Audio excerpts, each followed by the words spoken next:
Thank you.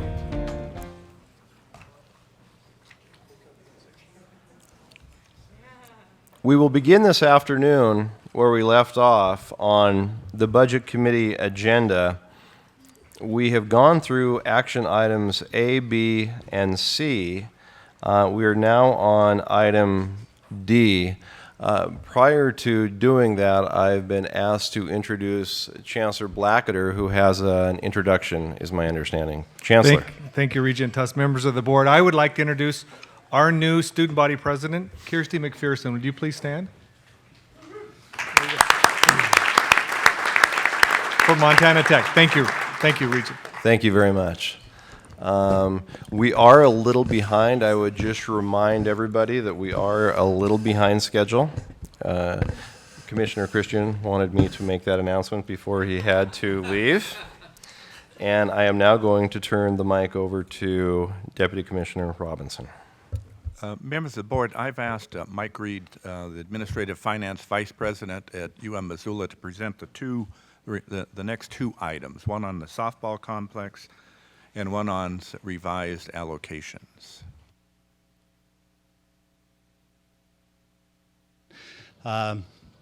Chair Tuss and members of the board, I appreciate the opportunity to share some information with you today. The first item is that of the construction of an intercollegiate women's athletic complex for the women's softball. The university has been working very closely following the Office of Civil Rights guidelines with regards to Title IX. As a result of that, they've determined that it is essential that they move towards developing another women's sport. The women's sport through that evaluation is women's softball. As a result of that, they've identified a location to build a softball complex. They have $1 million, $700,000 through private donations, $300,000 through the athletics designated funds, and potential for another $500,000 through private donations as well. What we're seeking is authorization of $1.5 million to build the softball complex. If we could maybe turn to attachment item 4. And I'll kind of lay out where the location of this is. If you can see on this, on the highlighted square, upper left-hand corner is where the University of Montana's main campus is located. On the bottom right-hand corner, that green field there is what you're looking at would be the proposed location of this. This is currently being used as a soccer field, a lacrosse field, and a rugby field. And if we can go to attachment 1.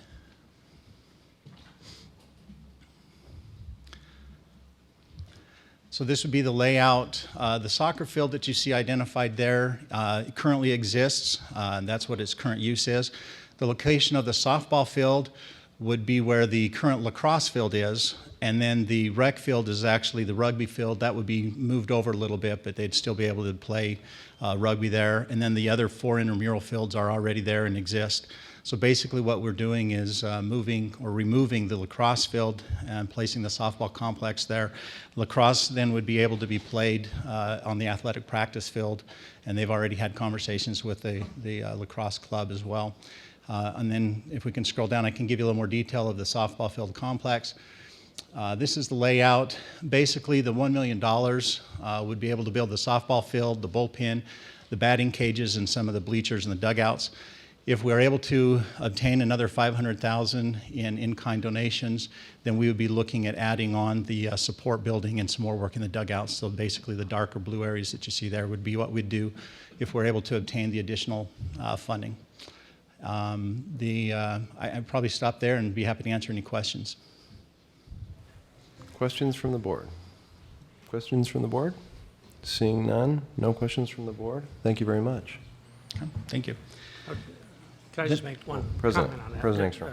Not a question, sorry, Mr. Chair. I just wanted to say how delighted we are to be able to move forward with women's softball. This will make, I think, in the Big Sky Conference, I think we're the 8th softball program now, so it's really gaining momentum in the conference, and it's a sport ideally suited for Montana. Women's softball is so popular around the state. So we're delighted to be able to move this forward, and really we're moving this facility forward on an accelerated time schedule. So we will actually have this in place pending your approval for the very first softball season that we play, which will be spring of next year. And go Grizz. Thank you very much. No questions? We're okay moving this forward for tomorrow? It sounds like we are. Okay, thank you very much. Okay, thank you, Chair Tess. The next item then would be to propose the campus allocation recommendations. Last year, we did get approval for our budget for fiscal 14 and 15 using an old methodology. The methodology we were using prior was based on approximately year 2010. The percentage allocation had been maintained through the last 4 or so years, and we just continued to allocate based on the same percentage of total funding. Last year, we proposed to the board that we may be coming back with a adjustment to that methodology, and what we proposed, probably easier if I just go to the attachment and kind of walk you through this. But basically, at this time, rather than using percentages, what the affiliation has chosen to do is look at peer institutions and compare ourselves to like institutions and see how we do in comparison funding, and work towards making sure that all 4 institutions are basically equalized with our peers. So each institution has selected a group of peers and have been able to use those as a comparisons, and basically roughly 67% of our peers is how this works out. So each institution is working towards getting that. Some institutions are further from their peers than others.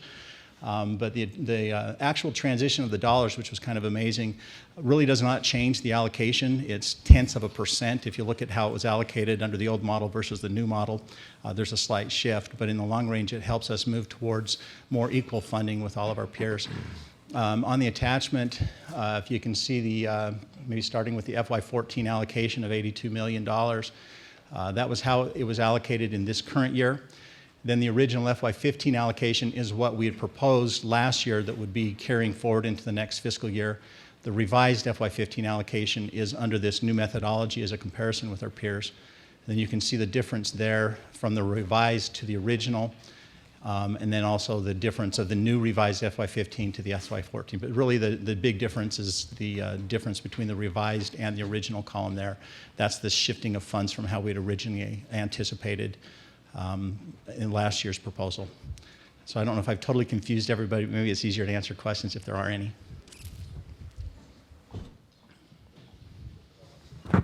Vice President Reed, so the model is based on a 3-year FTE average, is that right? Correct. We're looking at 3-year averages, not so much on FTE.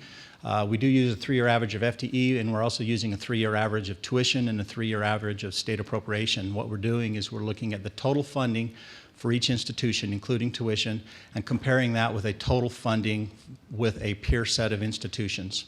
So for example, the University of Montana's peer institutions would be all University of Montana or other University of states with a population less than 2 million. And so we do a comparison to see how we stack up with those institutions.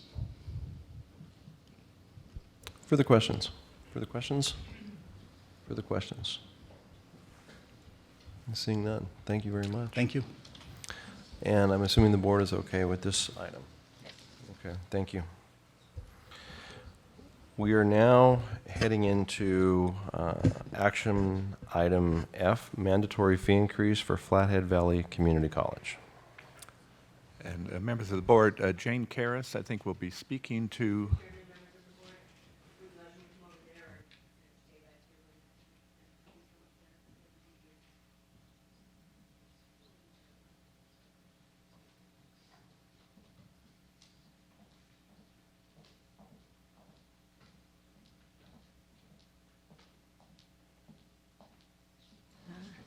Mr. Chairman, members of the board, just one quick announcement for the 3 community colleges. I just want to let you know that tomorrow the 3 community college presidents and our chief fiscal officers will all be going to Helena because the Legislative Audit Committee has requested that we attend their review of our audits. So we'll all be leaving about 11 o'clock. Unfortunately, there was a conflict, and we asked them if it would be possible for us not to attend that meeting, but they requested that we all be there, and so we didn't have much choice. As much as we'd rather stay here with you, we're going to be leaving for Helena.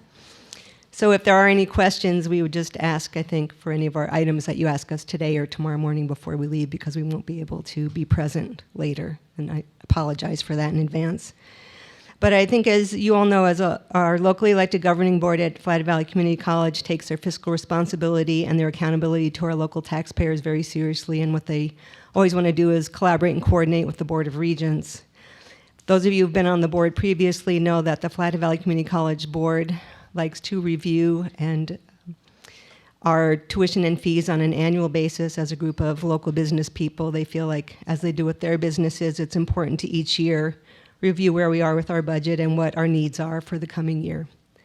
So that's why I'm one of the people that are always here before you just about every year with a tuition or fee request. We have a budget committee that's made up of all employee groups, faculty, staff, and also our students have participation on that budget committee. The budget committee makes recommendations to me, and then I make a recommendation to our board. We also have student forums and send an email out to all students to get student input, as well as our student government input and the student participation on the budget committee. This year, the budget committee recommended to me a $1 per credit increase in tuition and a 60-cent per credit increase in fees.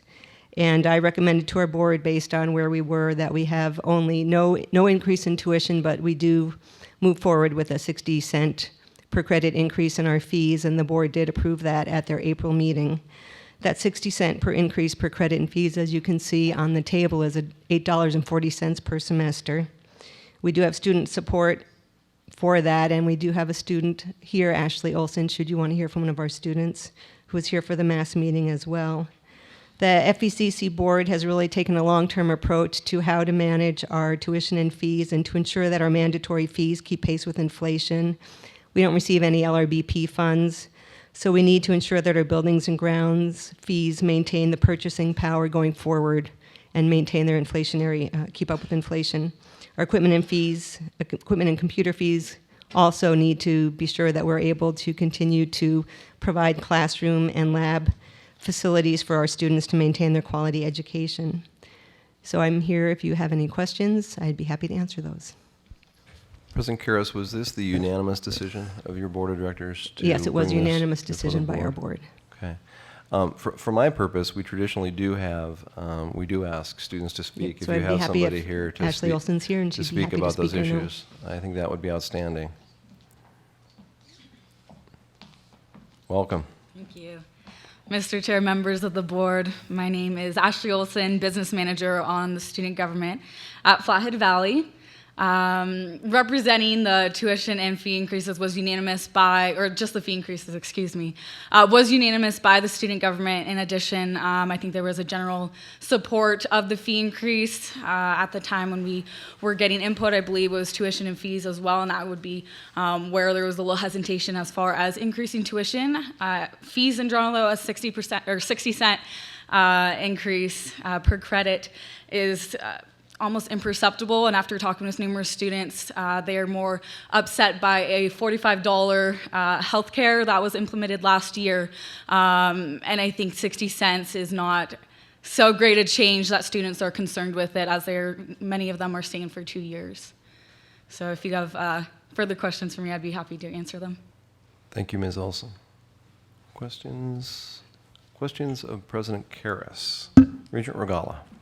This is just a comment. I had the pleasure of attending FVCC's commencement last Friday, and President Karras, you mentioned the amount of engagement that you involved the students in with the process on commenting on what they thought about the fee increase, and I think that's a great avenue, and I think that's a model that the other campuses could consider adopting. I think that's good governance. You know.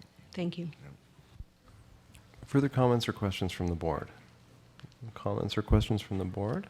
No? Okay, we're ready to move this forward for tomorrow's action, knowing that President Karras won't be with us tomorrow. Okay? Thank you. Thank you very much. Okay, let's move on to item G, tuition increase at Dawson Community College. Members of the board, President Mike Simon from Dawson Community College will present. Thank you. Mr. Chairman, Regents, Commissioner Christian, thank you for the opportunity to address you today, and greetings from the Dawson Community College trustees. The DCC trustees and I deeply appreciate the work in the last session of the governor, the legislature, and the university system to increase state funding for higher education. the one-time only funds that were allocated to Dawson Community College for workforce development are already making a difference in our region in terms of providing training for those folks who want to directly enter the workforce. The locally elected Board of Trustees shares your commitment to providing affordable access to high-quality post-secondary education at Dawson Community College, as evidenced by the board's record of not increasing tuition rates since 2011. However, after a careful and thorough review of the district's financial position, the Board of Trustees determined that an increase in tuition rates for fiscal year 15 is necessary to ensure the college can continue to provide high-quality academic programs and to help meet the human capital needs of the region and the state of Montana. The tuition rate increases will amount to $8.21 per credit hour for in-district students, $14.03 per credit hour for in-state students, $21.08 per credit hour for WUI students, and $38.49 per credit hour for out-of-state students. It is noteworthy that even with these adjustments, DCC will continue to be one of the most affordable post-secondary options in Montana. I'd also like to note that the DCC Student Senate unanimously supported this tuition increase, and in fact, I have a letter from the current Student Senate President and the President-elect supporting this increase. In addition to an adjustment in tuition rates, the trustees are making an everything-on-the-table approach to spending cuts and are planning to reallocate resources to invest in programs and services most vital to the college's students and stakeholders. The significant state support, careful planning with regional stakeholders, targeted spending cuts, and this careful tuition adjustment will enable the college to continue moving forward to fulfill its mission. So I'd be happy to entertain any questions. I do have a question. This is a pretty big jump, and I can certainly appreciate the pre-meeting conversations that I know that you had with myself as chair, and perhaps with other regents as well, with respect to the situation that you have at your particular campus and the justification that you and your board believe is necessary to bring this before this particular board.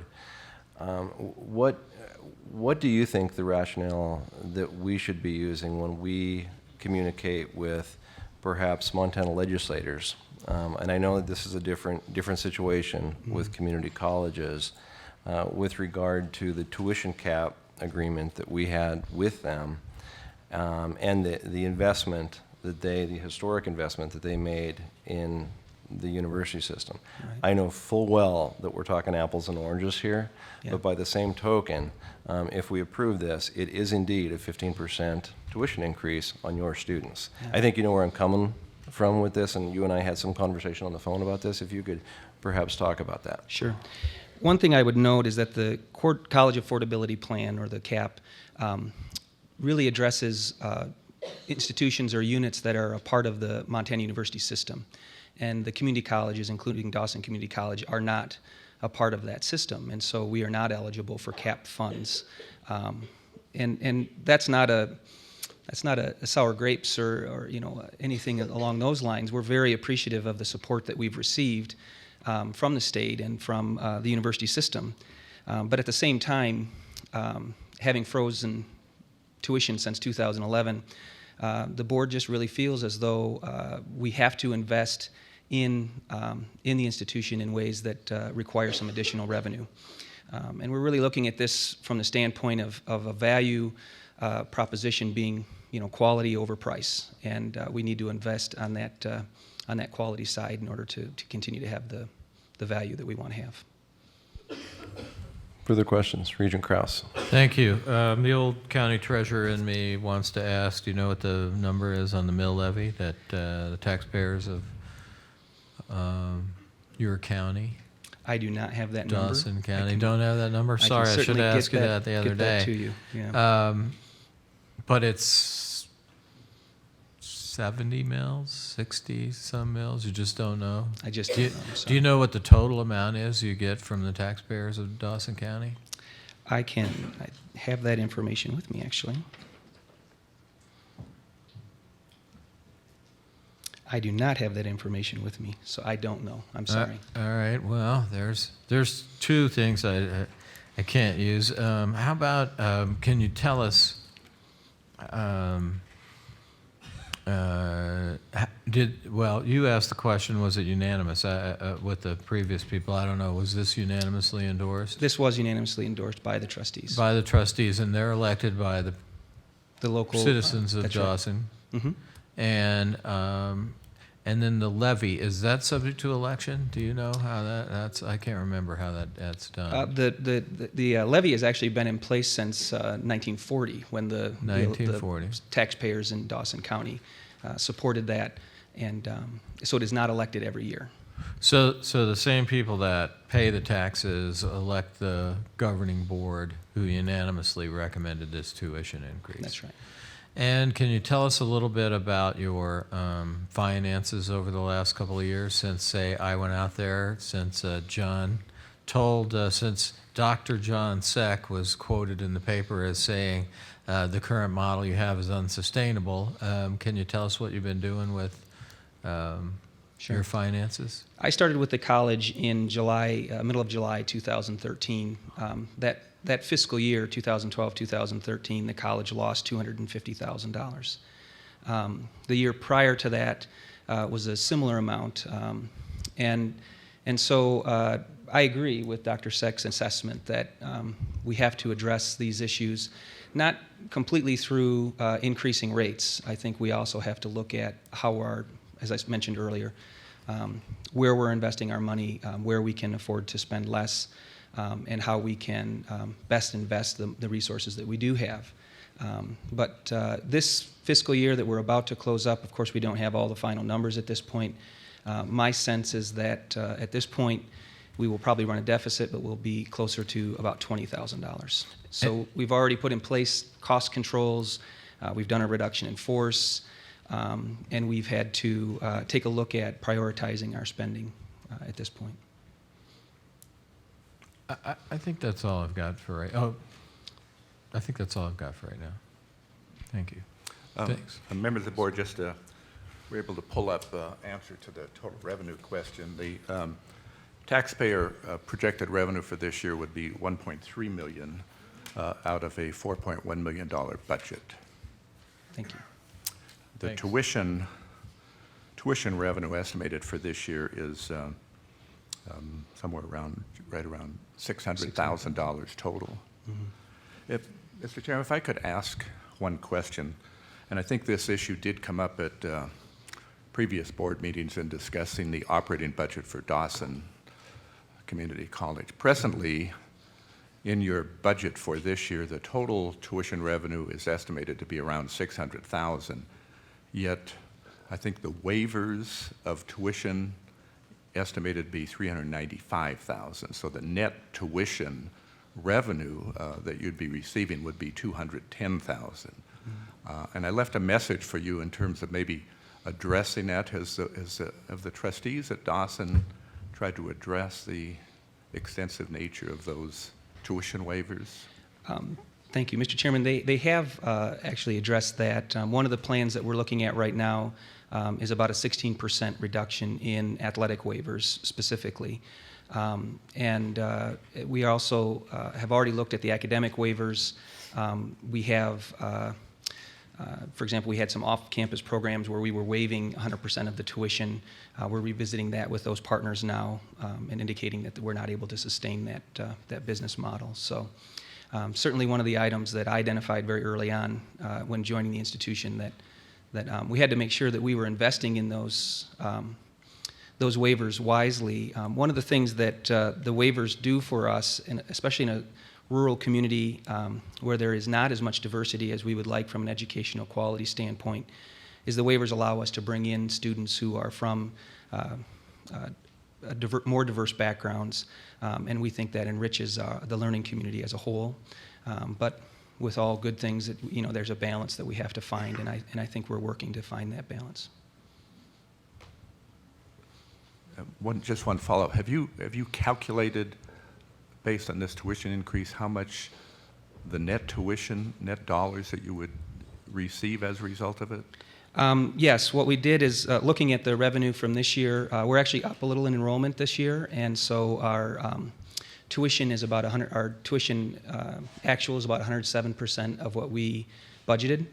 And so using those numbers, so if enrollment remains constant, this will drive about $97,000. Regent Robinson. Thank you, Chairman Tuss. President Simon, I had a couple questions.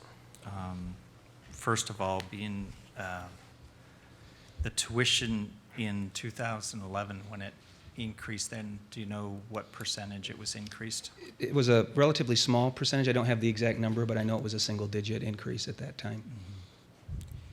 And how does the tuition rate, as you're proposing with the increase, how does that compare to similar institutions? Sure. Mr. Chairman, just looking at if with the full 15% increase, we will still be under the average for two-year institutions and still be one of the lowest post-secondary options. Even if looking at other community colleges in the state of Montana, with the increase, we're still double-digit percentage points below the tuition that's being charged in-district students at those other institutions. And that's what I mean when I say that I think our commitment to affordability is really well documented, and we don't want to damage that. But at the same time, we see this as very important to the sustainability of the institution. Understanding that it's an interdependent governing board, what's the intent of the additional revenue? What's the intent to use that for? Sure. Thank you. One of the things that we want to do is continue to address and to grow this workforce side of our business, if you will. And that's through both investment in CTE programs. What's happening in our region in terms of the oil development is that we really feel there's an opportunity for Dawson to serve that need throughout the region. We're also standing up a new way of approaching our internal business, if you will, and that we're looking at institutional effectiveness and continuous improvement throughout the institution. And one of the things that we want to be able to do with this new revenue is recognize when we see opportunities to invest or to change, become more efficient, that we would have some resources to do that. And an example of this, less than 1% of the college's budget historically has been allocated to physical plant maintenance. And so when I assumed the presidency, we had circulating pumps, and then relatively mundane topics, of course, but they're not mundane if you need a circulating pump to heat your residence hall room. And we had pumps that hadn't been replaced that were broken down, which of course puts stress on the rest of the system. We have a leaking roof in one of our buildings that hasn't been repaired in 10 years. And so we just recognize that, it's one thing to identify opportunities for continuous improvement. It's another thing to have the resources to be able to invest in the things that will help you turn that around.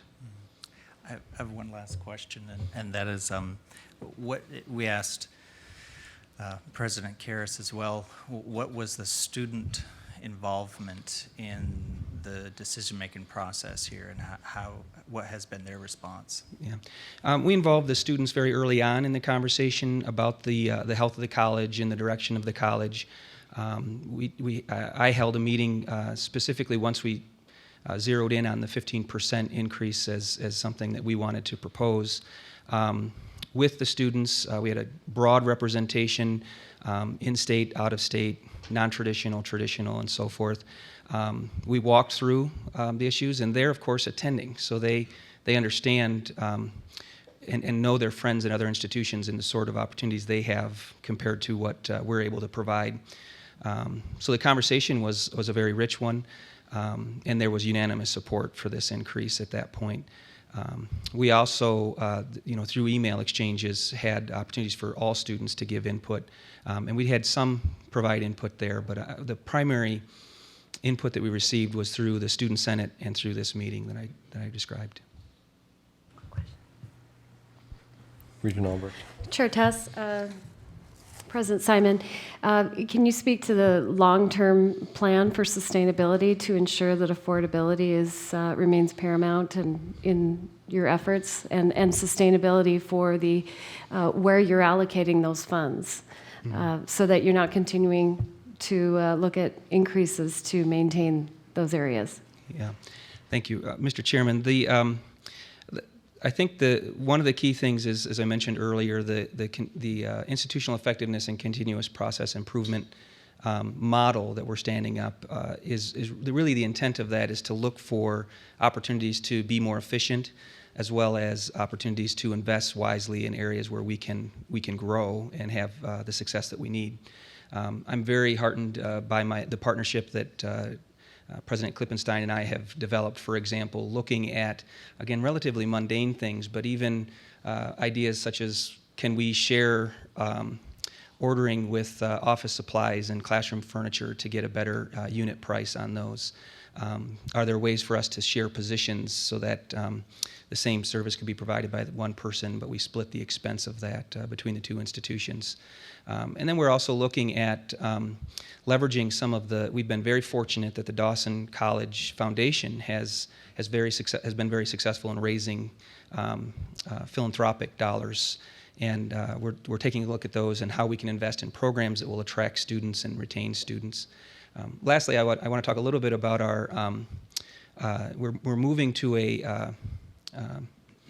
an enrollment management model that really focuses not just on attracting new students through the front door, but how we can make sure that we're supporting them throughout their educational experience and then helping to make sure that they complete degrees. So rather than a focus on just getting more students in the front door and then having to replace that every year, really looking at how we can have quality throughout their experience so that we're able to have a smooth out the peaks and valleys, if you will, from an enrollment standpoint. Mm-hmm. I have a question, kind of playing the devil's advocate. Is 15% enough? And I know earlier I said, boy, that's a big increase, right? Is 15% going to get you to where you need to be? Is your gut telling you, boy, this is going to allow your campus to soar and really be at the next level?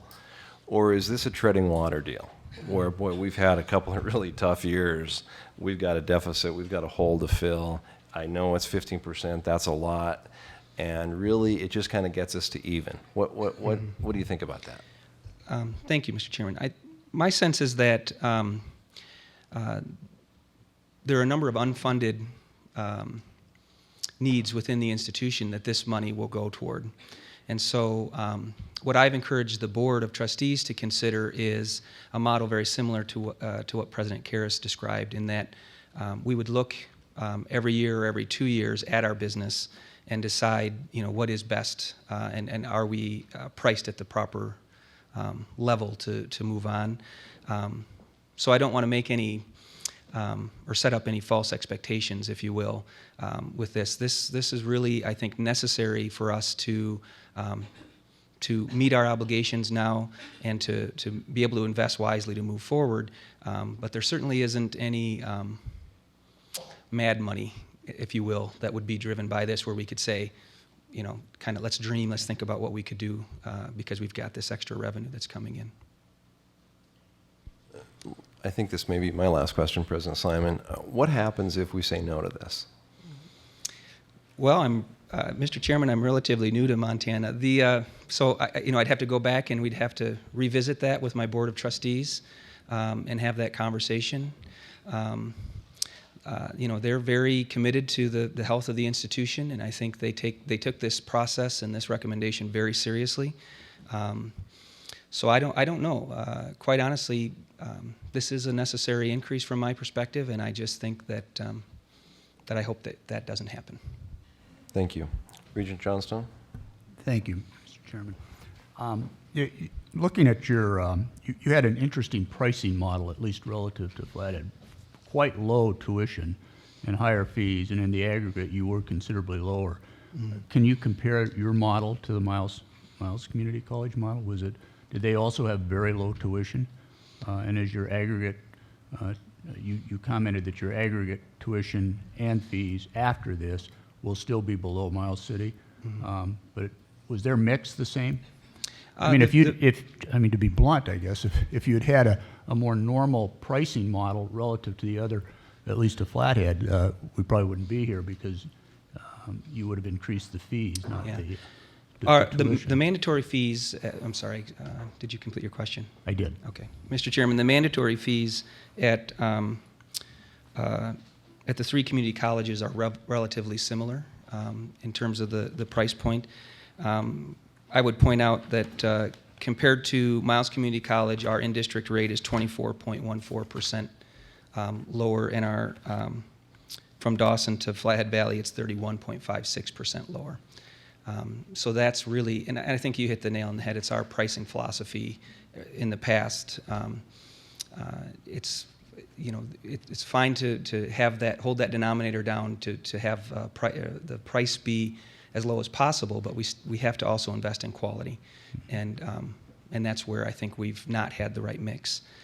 So my sense is that from the aggregate cost or total cost of attendance, if that's what you're asking, even in that, using that metric, we are very affordable and would continue to be so with this increase. And you'd made a reference earlier to sharing, cooperating. Was that with Miles Community It was College? with Miles, Okay, yeah. thank you. Because that was going to be the question I asked you, whether you'd consider that. Thank you.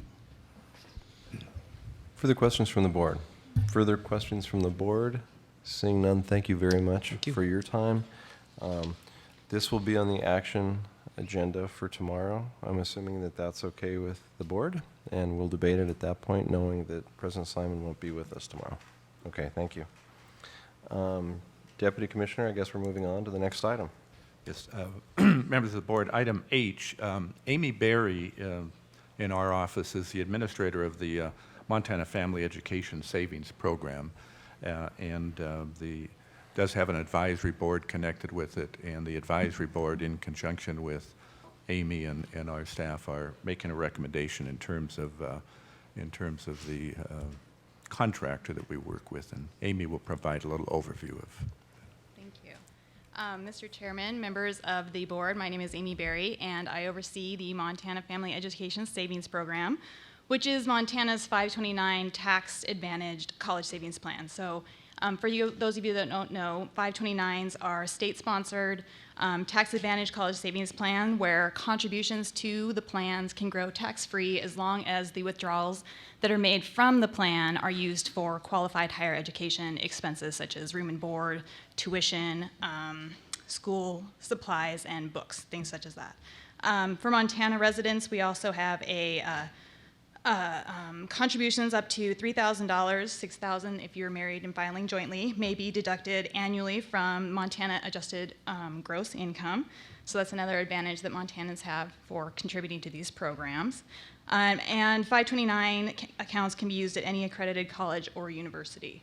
So that's kind of an overview of the 529. Where we're at with our 529 is we are currently looking to make a transition from our current program manager, who has been with us since the inception of the plan, College Savings Bank, to a new program manager, Promise, who is currently providing record-keeping services on our investment side of our plan. So we are looking to make a transition for program manager, and that is the item that is in front of you. I'm not sure what else you had in mind. Regent Sheehy. Why do you need to transfer? We have been working with College Savings Bank. Their contract is set to expire in May of 2013. So we began contract negotiations with them. In 2013, the Oversight Committee, which makes recommendations to this board, decided to pursue a sole source for College Savings Bank to be our program manager instead of going out for RFP for a number of reasons. One being that when we RFP'd in 2006, we only had 2 responses. One was deemed non-responsive. And the other being in 2009, when we added Vanguard to our program, that was because Specific Life, who was then managing our mutual funds, was deciding to exit the program. And we asked College Savings Bank to go out and solicit a number of different 529 entities to see if we could find anyone that was interested in taking over this program. And Vanguard and Promise were the only entities that were interested. So we secured a sole source for College Savings Bank to continue on as our program manager. And through those negotiations, which has been going on since the beginning of 2013, which meant that we had to do a number of extensions on our contract since it expired in May 2013. Those contract negotiations, they were a slow process, and they weren't going kind of how we thought that they should be going. And at the end of January 2014, College Savings Bank informed the program that they were ceasing contract negotiations and wanted to let the contract extension expire at the end of February. So we sort of are in this unfortunate situation where if you look to do an RFP, you usually have, at least a year to sort of sort things out. And so we went back to our oversight committee, and the oversight committee decided that the best course of action would be to pursue a sole source now with UPromise, because they're already part of the program. They understand the Montana plan. It allows us not to have any disruption to the current investment plan participants because we're not changing that side of the plan. They are going to, in the proposal you'll see, they are planning to add a savings account. So when those CDs mature in the bank plan, we can then have someplace to move those people. And so we're looking to just have this transition from one program manager to the next without hopefully any sort of hiccup. And how long have you been working with New Promises? UPromise has been part of the program since December 2010 is when they officially took on the assets. We've been working with them since about September 2009 is when we started our partnership and started working towards transitioning Pacific Life funds into the Vanguard funds, and UPromise is the record keeper for that. Regent Johnstone. Thank you, Mr. Chair. What's the duration of the new contract?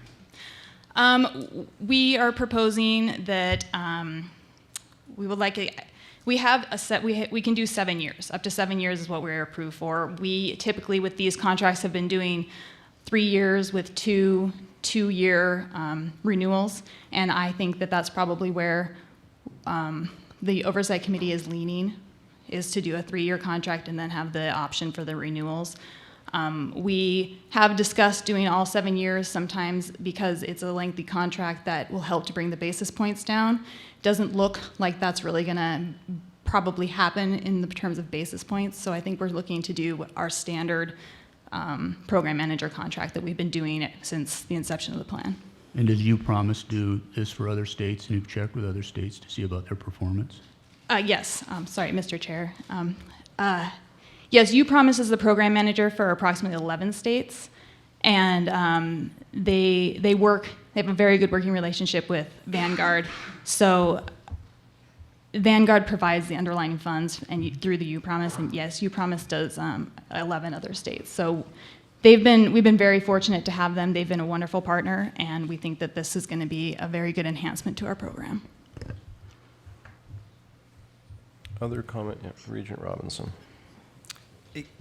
I'm curious, the length of the contract, which you talked about, was basically 3 years and two-year renewals.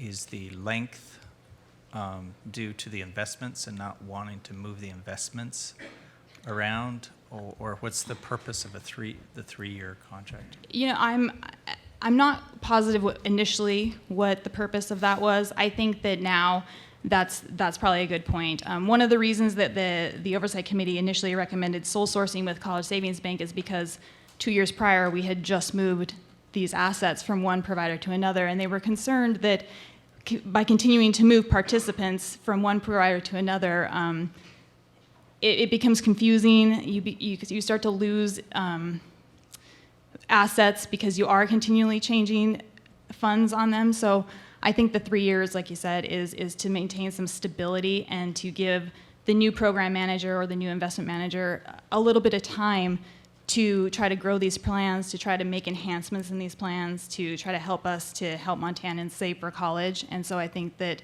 the 3-2-2 is kind of something that has worked pretty well for us. It helps us to also then, if something is going wrong, to not be stuck in a contract for 7 years, although we obviously have termination clauses and such. But Great. That was my other question. Is I would hope that within that contract, there's some type of evaluation mechanism or something that allows us to take a look at their performance and determine, do we want to move forward, and that there shouldn't be any penalties if either party elects to terminate it after the 3 years. Is there something like that in the contracts?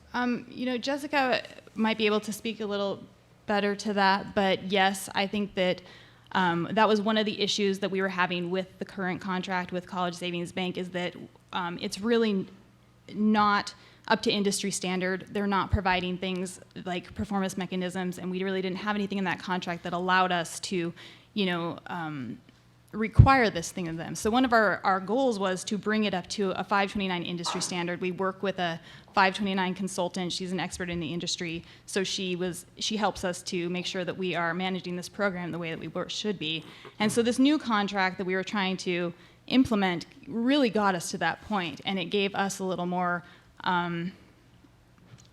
just a little more control over it. With the older contract, we didn't like the exposure it left for the Board of Regents. We didn't think it protected the participants as much as we thought it needed to. This new contract was something that we felt was a really good step forward for the program. College Savings Bank did not agree because the old contract doesn't require them to do some of this stuff. So I think this new contract with UPromise will provide for those mechanisms and to ensure that we are evaluating their services, and that our participants are happy with what's going on and the performance of the funds. And then, yes, that we should have clauses in there that allow us to get out of these contracts if necessary without too much messiness. Other questions or comments from the board? Other questions? Okay, I don't see any. Thank you very much. Thanks. And we will move item H to the action agenda tomorrow. Great. That concludes the action items. We're now at the point where we're recessing for lunch. We will move immediately with great deal of dispatch to the information items, and for the new members of the board, that's exactly what they are. They're information items. We're not voting on these items, but I will turn it back over to Deputy Commissioner Robinson. Mr. Chairman, members of the board, I'm going to dispatch 3 of these information items fairly quickly. A and B and E.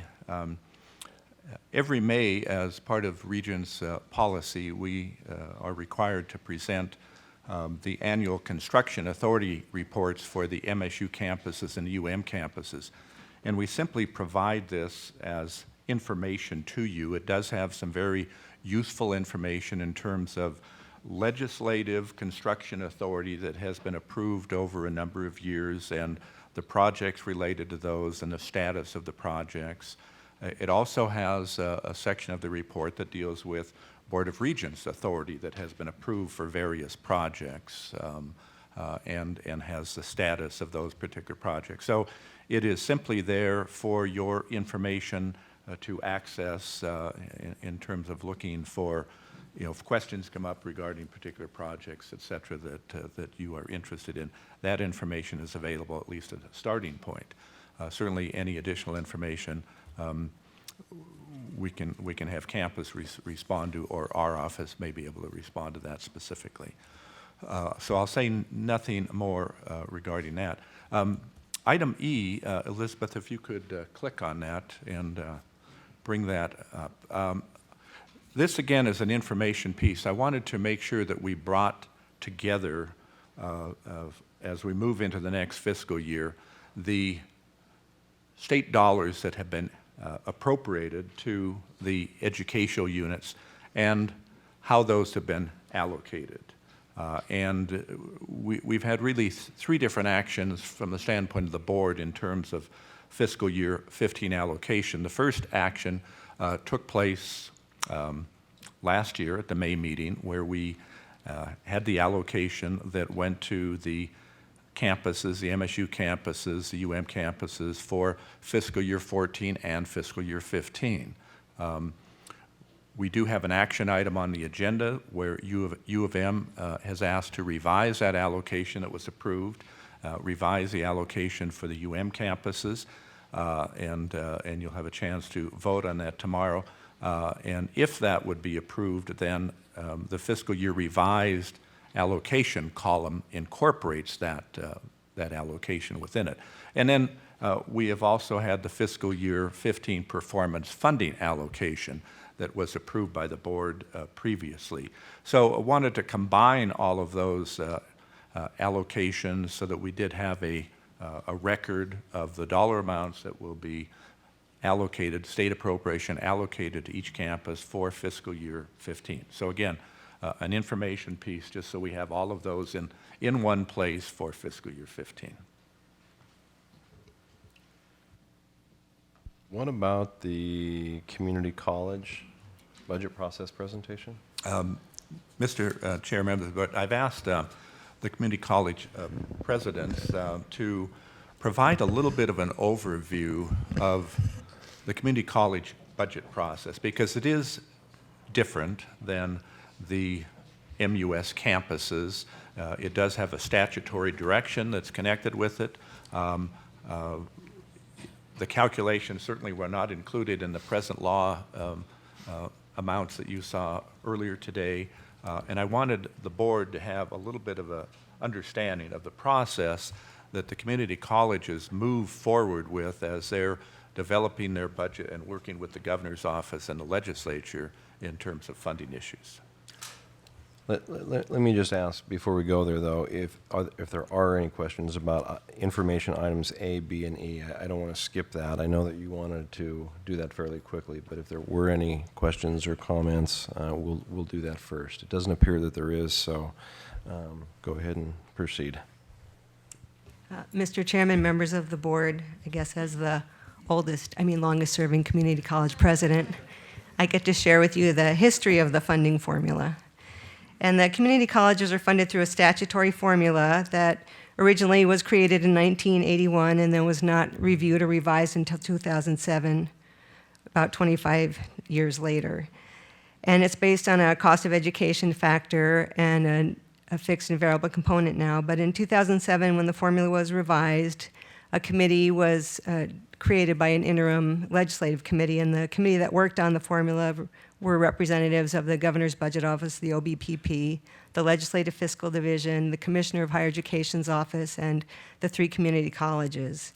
And we all looked at the policy considerations that the legislature had put in place and wanted to retain, which were the policy considerations were transparency, equalizing state support, and local fiscal control, because in Alan Pura, who was the legislative fiscal analyst who worked on this report in 2006, said the formula was adopted in large part because the legislature wanted to ensure that community colleges remain local institutions with the ultimate fiscal responsibility resting with their board of trustees.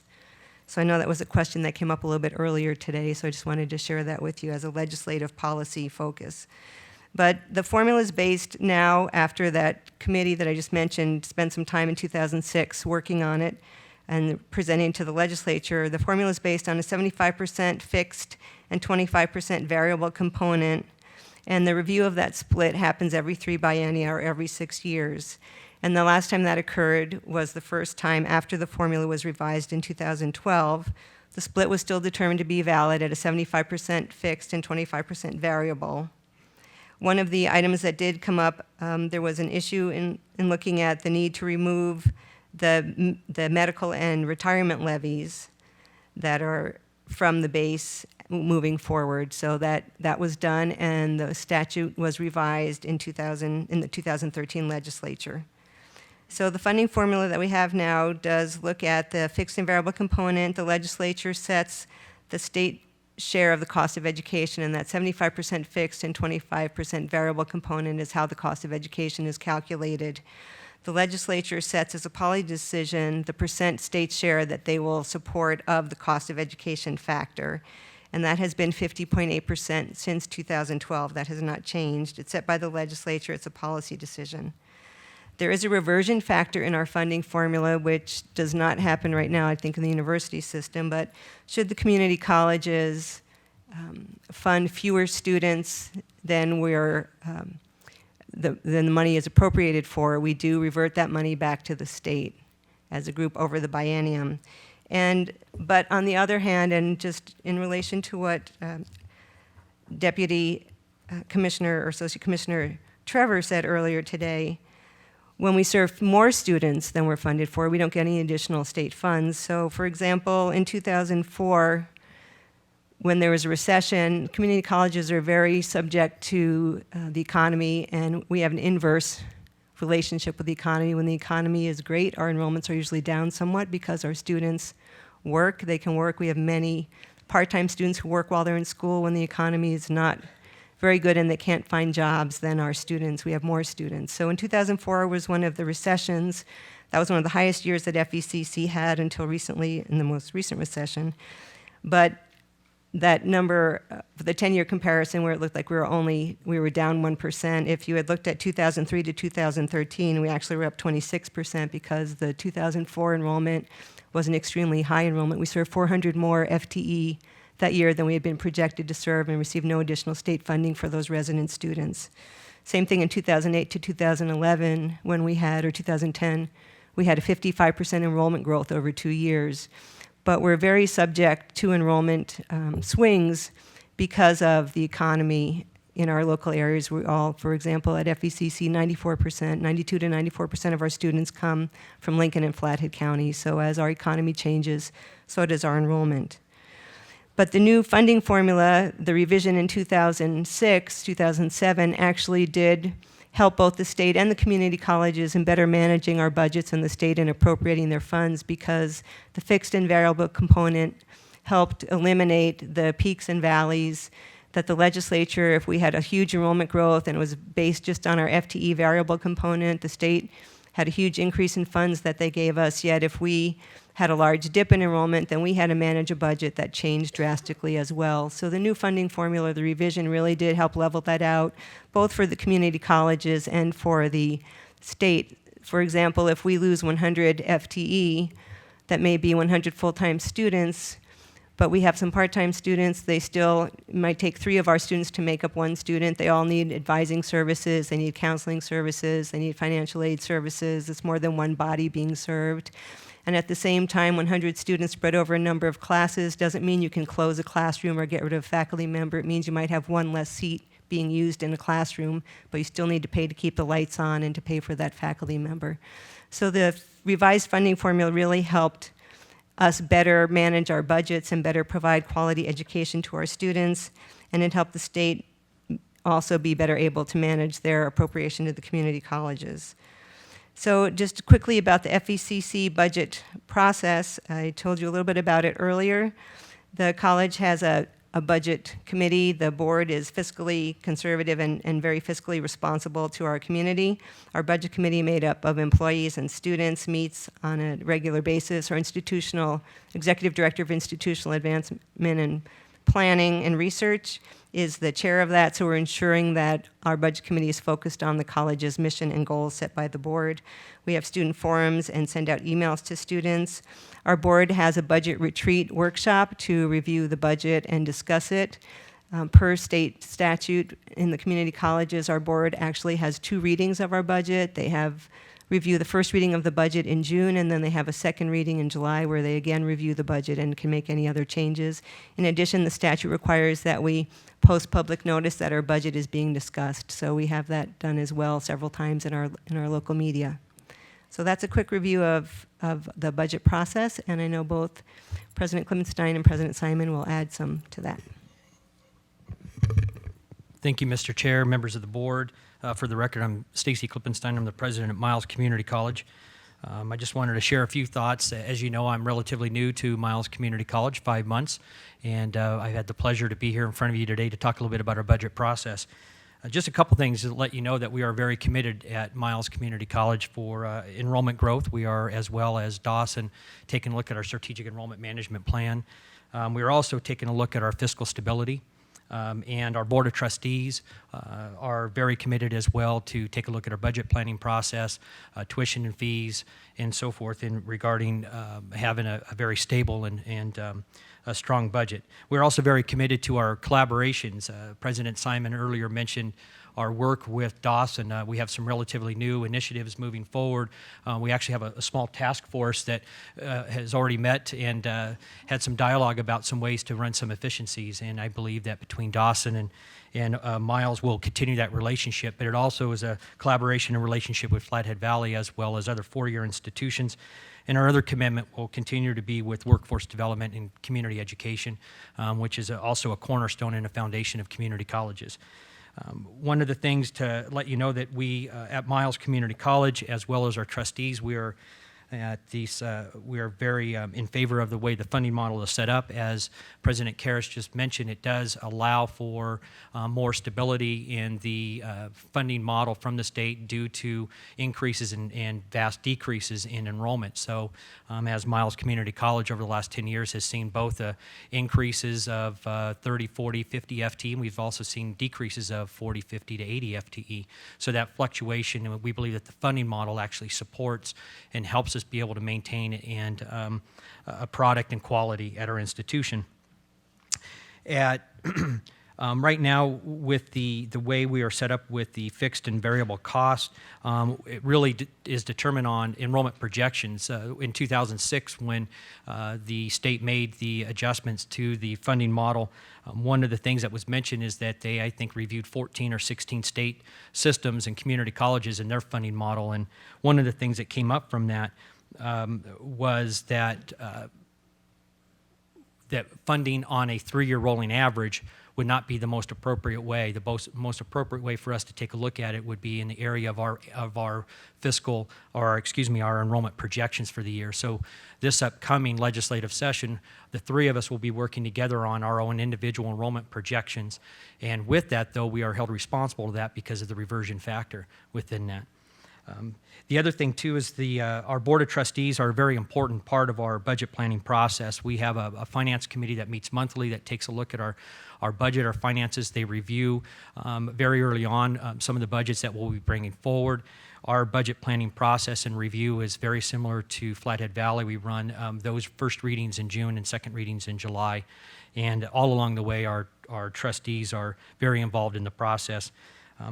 Our tuition and fees, different from Dawson and Flathead, we actually run very similar to the university system. Our trustees have established a biennial tuition and fees. So actually, our fees and tuitions for next year was already set from last year's dialogue, very similar to all the other institutions in the MUS system.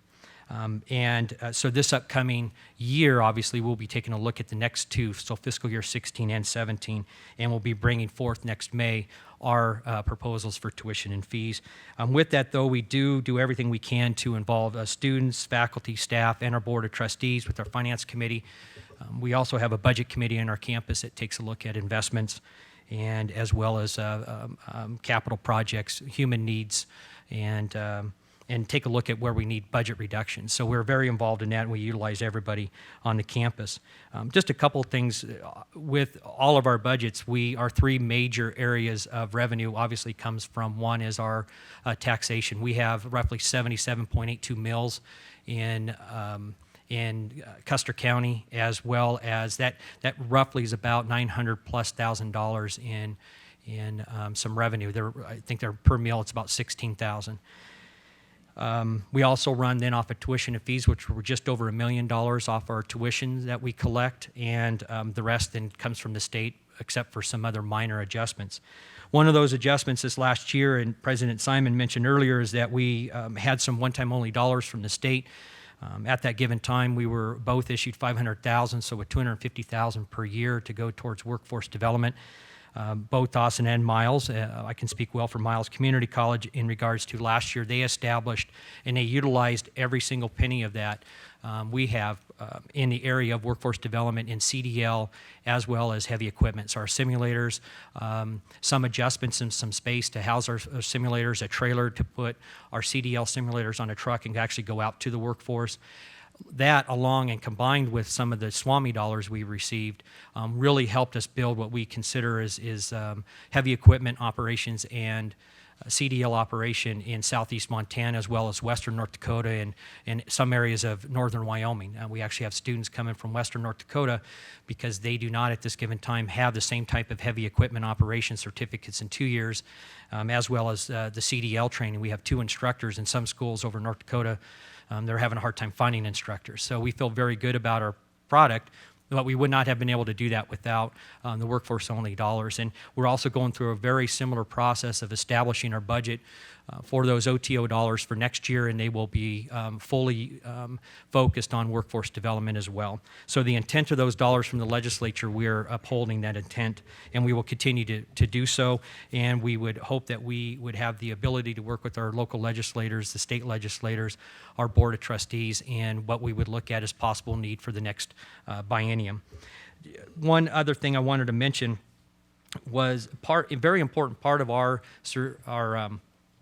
budgeting process really does come from our strategic planning on an annual basis. And we've established, we're about ready to finalize our strategic plan going into next year. And part of that is we did put in Main Street Montana Project as some initiatives, and we are going to utilize that to spearhead even more dialogue within our local community and service area with workforce and combining with industry.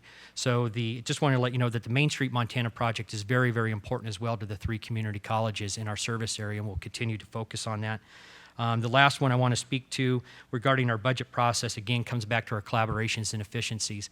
When I first arrived to Miles City and worked at Miles Community College, I had a great opportunity to meet and visit a lot more with President Simon, and it's been a very refreshing, I think, for everybody involved that the 2 colleges are working very closely together, having a lot of open dialogue, and to try to provide what we would determine the best efficiencies for high quality on our institutions. Thank you. Mr. Chairman, members of the board, I want to just reflect many of the same comments that were made by the preceding 2 presidents. I won't repeat all of those. The system does work well for us. I am very pleased with the partnership opportunities that we're seeing with Miles Community College, and I think that really what we've talked about is our goal is to serve Eastern Montana and the entire state of Montana as effectively as possible, and we think we can do that better if we're doing it together. Part of the budget process, obviously, is also knowing and understanding your business well. And one of the things that I think is particularly effective at Dawson Community College is that our Board of Trustees sees every single bill that is paid. And so every month we have a list of vouchers that they consider, and they look at everything from the light bill to what we're spending on office supplies. And so when it gets to budget time, they have a very good understanding of how we're investing the resources that we have and where we might want to make decisions to go forward. And so that aspect of the model, I think, is very effective. I also wanted to just touch base on the one-time only money. It has made such an incredible difference in what we were able to provide to employers in our region who need additional help. One of the things that we just put together was training for custodial staff, and agencies and departments and businesses from throughout our area were able to send their custodians to the campus.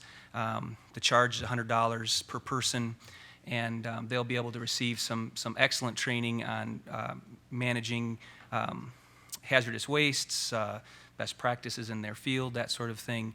And it's one of those, what the money has allowed us to do is provide training that those individual employers probably couldn't afford on their own, but allows us to aggregate the demand and bring in really some very effective training for the region. So with that, thank you. Questions? Questions from the board? Great presentation. Regent Regala. Welcome, Presidents. Thank you. And so in the past, when you come to the board for tuition increases, traditionally, does that include some percentage increase with the mill in the community, or how's that process work? Mr. Chairman, Regent Regala, when we come to the Board of Regents with our tuition and fee requests that our boards have already approved, that is only for the tuition and fees from the students. That doesn't, the Board of Regents don't act on our local mill levies.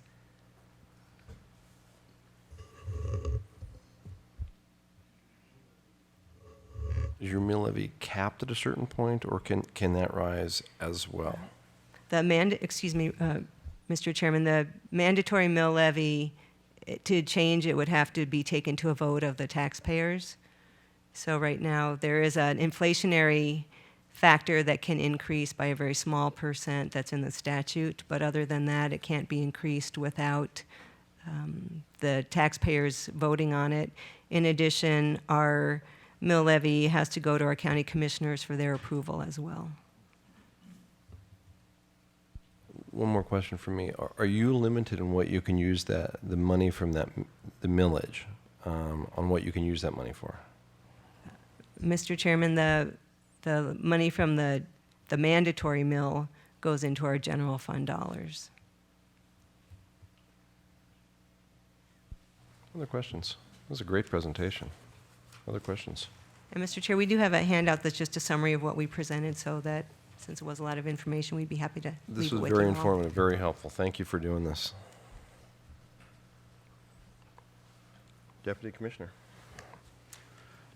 Mr. Chairman, the last item on the committee agenda is item D in the information, and it's a student fee discussion. This particular item is on the agenda at the request of student leaders with the campuses, the MAS group. I'd like to frame a little bit regarding the history of the student fee discussion. And it relates to Board of Regents Policy 940.12.1, and there is language within that policy that talks about tuition and fee decisions coming to the board normally during every 2 years, normally during the May meeting of odd-numbered years. So fiscal year 15, May 2015, would be the next point in time where we would anticipate bringing tuition and fee decisions to the Board of Regents for consideration. There is language in the policy that indicates that requests for approval of tuition and fees at other times will only be entertained upon a demonstration of extenuating circumstances. And that has been basically addressed very limitedly. I can remember less than a handful of times, I think, since I have been in my position for over 8 years. So the board is held fairly firmly to the every other year review of tuition and fees. And I think the main purpose behind that was to take a macro view of the changes in tuition and fees in terms of both dollar amount and also percentages. And if fees would be coming on every meeting or every year, sort of loses that relationship. And I think the other key relationship was connecting it with state funding in terms of a biennial budget. We have had ongoing discussions with student leaders on this particular issue, I think for over 2 years. I remember in the last legislative session, during the session, there was significant discussion among our office and the president, the student leaders at UM and MSU. We discussed the policy, we discussed options, and we've had a lot of discussion through this year with the commissioner involved and student representatives. So every other year, I think the focus has been on the macro, taking a look at the total increases and understanding that relationship. The present process on an every other year basis, when fees come before the board, there are increases in both years of the biennium. So last May, when the fee decisions came before the Board of Regents, most fees, and when we're talking about fees, for the most part, I'm talking about mandatory fees, the fees that will be assessed to really all the students. Most of those fees had an increase projected for fiscal year 14 and an increase for fiscal year 15. So it's not as if the fees aren't increasing each year. The discussion that we have had surrounding this particular issue would be, is it possible for student leaders to bring forward to the board for discussion purposes sort of unusual increases in fees or perhaps new fees to address particular issues that have been discussed by the student leaders, the student senates on particular campuses. So I just wanted to frame that, and I think that we do have a couple of the student leaders that have been involved in this discussion here that I think would want to comment and have some back and forth discussion regarding that particular issue. Thank you, Deputy Commissioner. Do we have student leaders in the audience that plan to address the board on this particular item? Mr. Holman.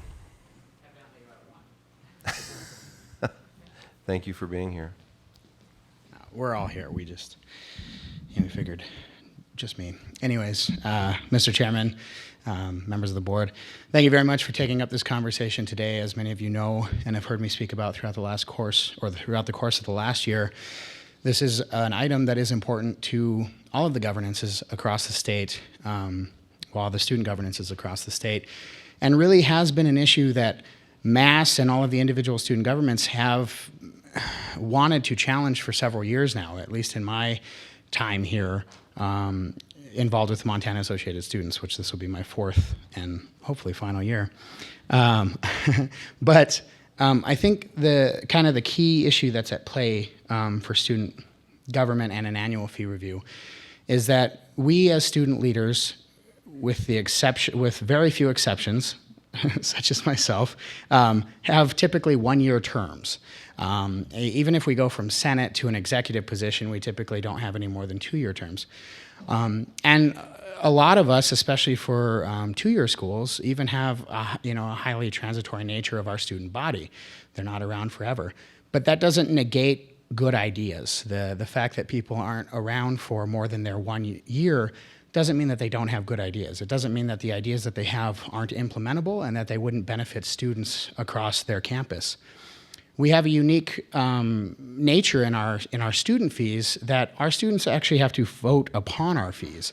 So any fee we choose or would like to levy upon students, they actually have to get out and support with a majority. And we also have mechanisms to make sure that it's not a minority of students who are voting in support of it. For instance, at the University of Montana, if 12% of our student body doesn't vote, any fee or referenda language that we have would be null and void, regardless of whether it had a majority of the voting of support from the vote that did vote. It would be a very rare and one-off situation that we would be looking to increase fees on an annual basis. We have the ability to index our fees with inflation, and for the most part, that works. And also, coming every 2 years for just as fees go up and as the cost of doing business goes up is natural and it makes sense. The more, as you indicated, the more pressing issue is the ability to create new programs that are needed for students in those interim years.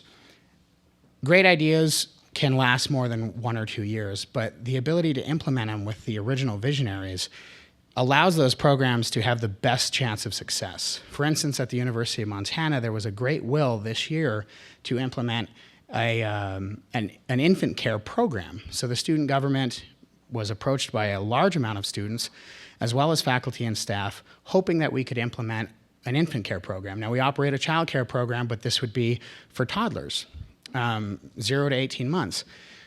The only way we would have been able to do that would have been by taking it to a vote of the student body and getting a new fee and implementing the program. We, as is the nature with our current model, wouldn't be able to do that this year and would be waiting for next year. I think the way the current system is set up really deters great student involvement in terms of implementing real change and getting involved in the interim years, being heavily involved both at the Board of Regents level, but also heavily involved on your home campus so you can make changes that are actually important to students. So when students are coming to you asking for changes, the response is, that's a great idea. I really recommend that next year you try and follow up with whoever the executive is at that point in time. And so that's really kind of what I have to offer for the conversation, but I'm more than happy to answer any questions. Thank you, Mr. Holman. Questions, comments from the board? Regent Sheehy. The student vote that you referenced, when is that taken in the process? Is it taken before approval by this board, or? Yes, ma'am. So in order for the student governments to even bring a fee to this body, it has to first be supported by the student government or by the student body as a whole. That's the case with student levied fees. And you talked about deterring student involvement. I thought that was an interesting point. People in student government, do you think, I'm not going to run an even-numbered year? That seems like a waste of time. I'd rather go to the legislature and be involved in this type of process. There is certainly, and it was evidenced just on my home campus this year, much less involvement in non-legislative and even-numbered years. There's, whether that's correlation or causality, I wouldn't presume to tell you, but I do believe that it is a causal relationship where there's less that you can factually do impactfully on your campus in a non-legislative and even-numbered year. So do you feel like you kind of got a walk this year? I mean, there was a lot of things that I needed, that I've been involved for a while. So as an executive, I had a lot of things that were changing.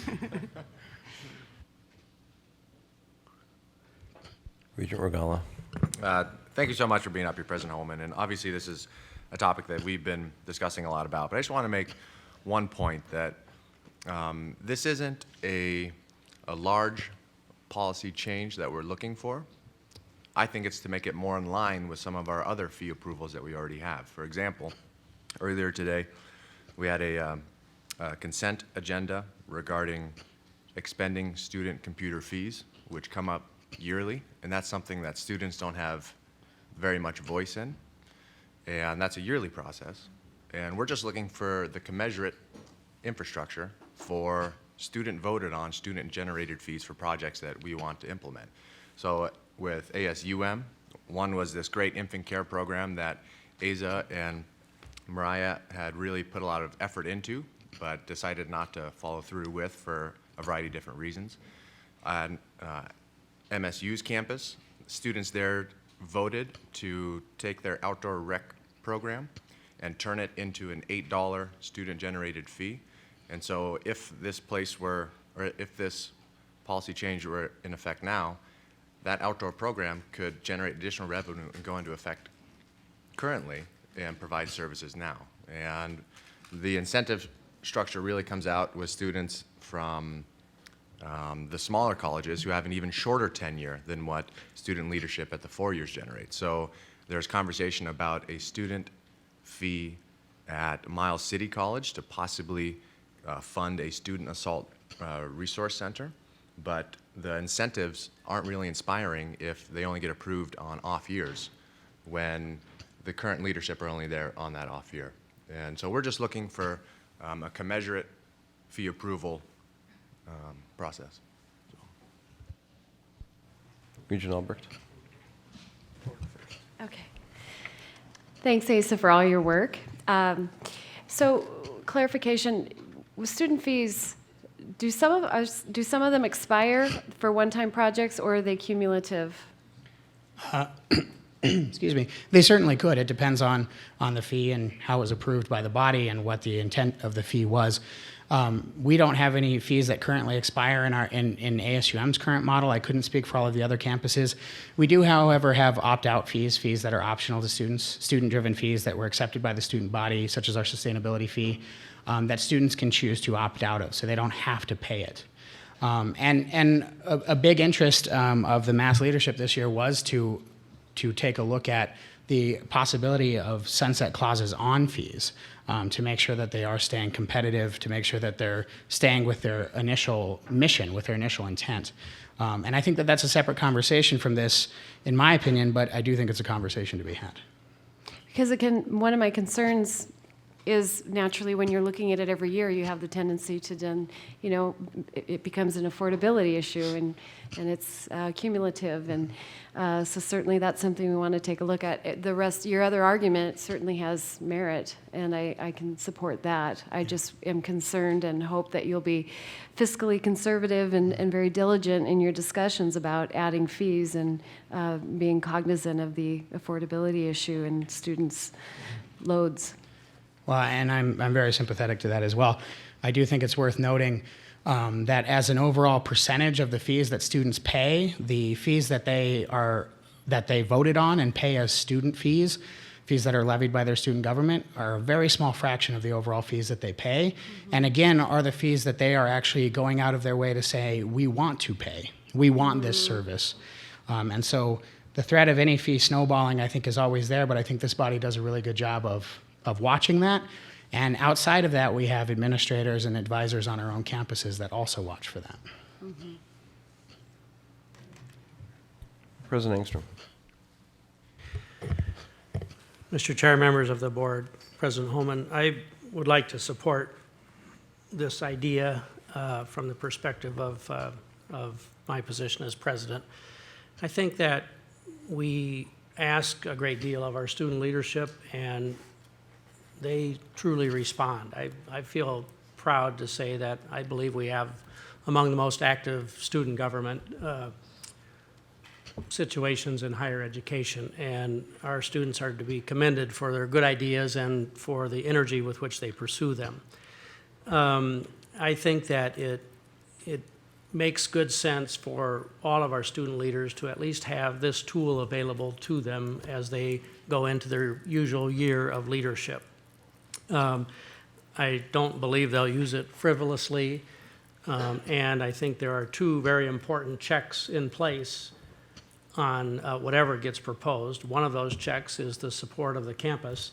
Any fee that comes forward, the campus can speak to either in support of or against if we were to feel it was the wrong direction to go. And in most situations, we have good communication about these things going up to the proposal anyway. So there's that one check anyhow, that the campus can weigh in on these fees. And then of course you are the ultimate check on these. What they're asking for is the opportunity to present a case. That doesn't automatically mean approval, and it doesn't automatically mean that fee would go into effect. I would simply ask that when the students do bring forward that fee, or that fee proposal, that they do specifically contemplate and address the impact of that on the overall cost of education and what that means in sort of a compounded long-run situation. Thank you. Thank you, President Engstrom. Sure. President Cruzado. Mr. Chair and members of the board, I too want to add my voice of support to this initiative.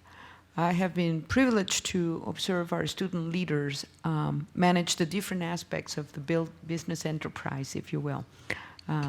And as leaders, you know that we need to approach these jobs with two baskets at least.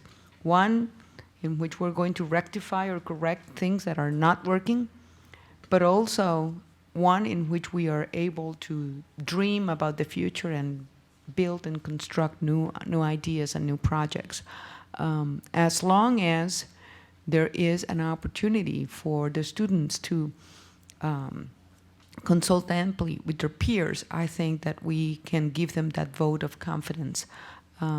This last year, I was absolutely impressed with the way and manner in which our student leaders at Montana State University managed a very difficult reorganization, and the way and manner in which they handled the personnel components, but also the way and manner in which they were able to produce some efficiencies and some savings.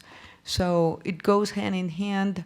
I think that what they are asking is for them to have the flexibility to come back here, and if needed, allow you to consider whether or not a specific fee on a certain year needs to proceed forward.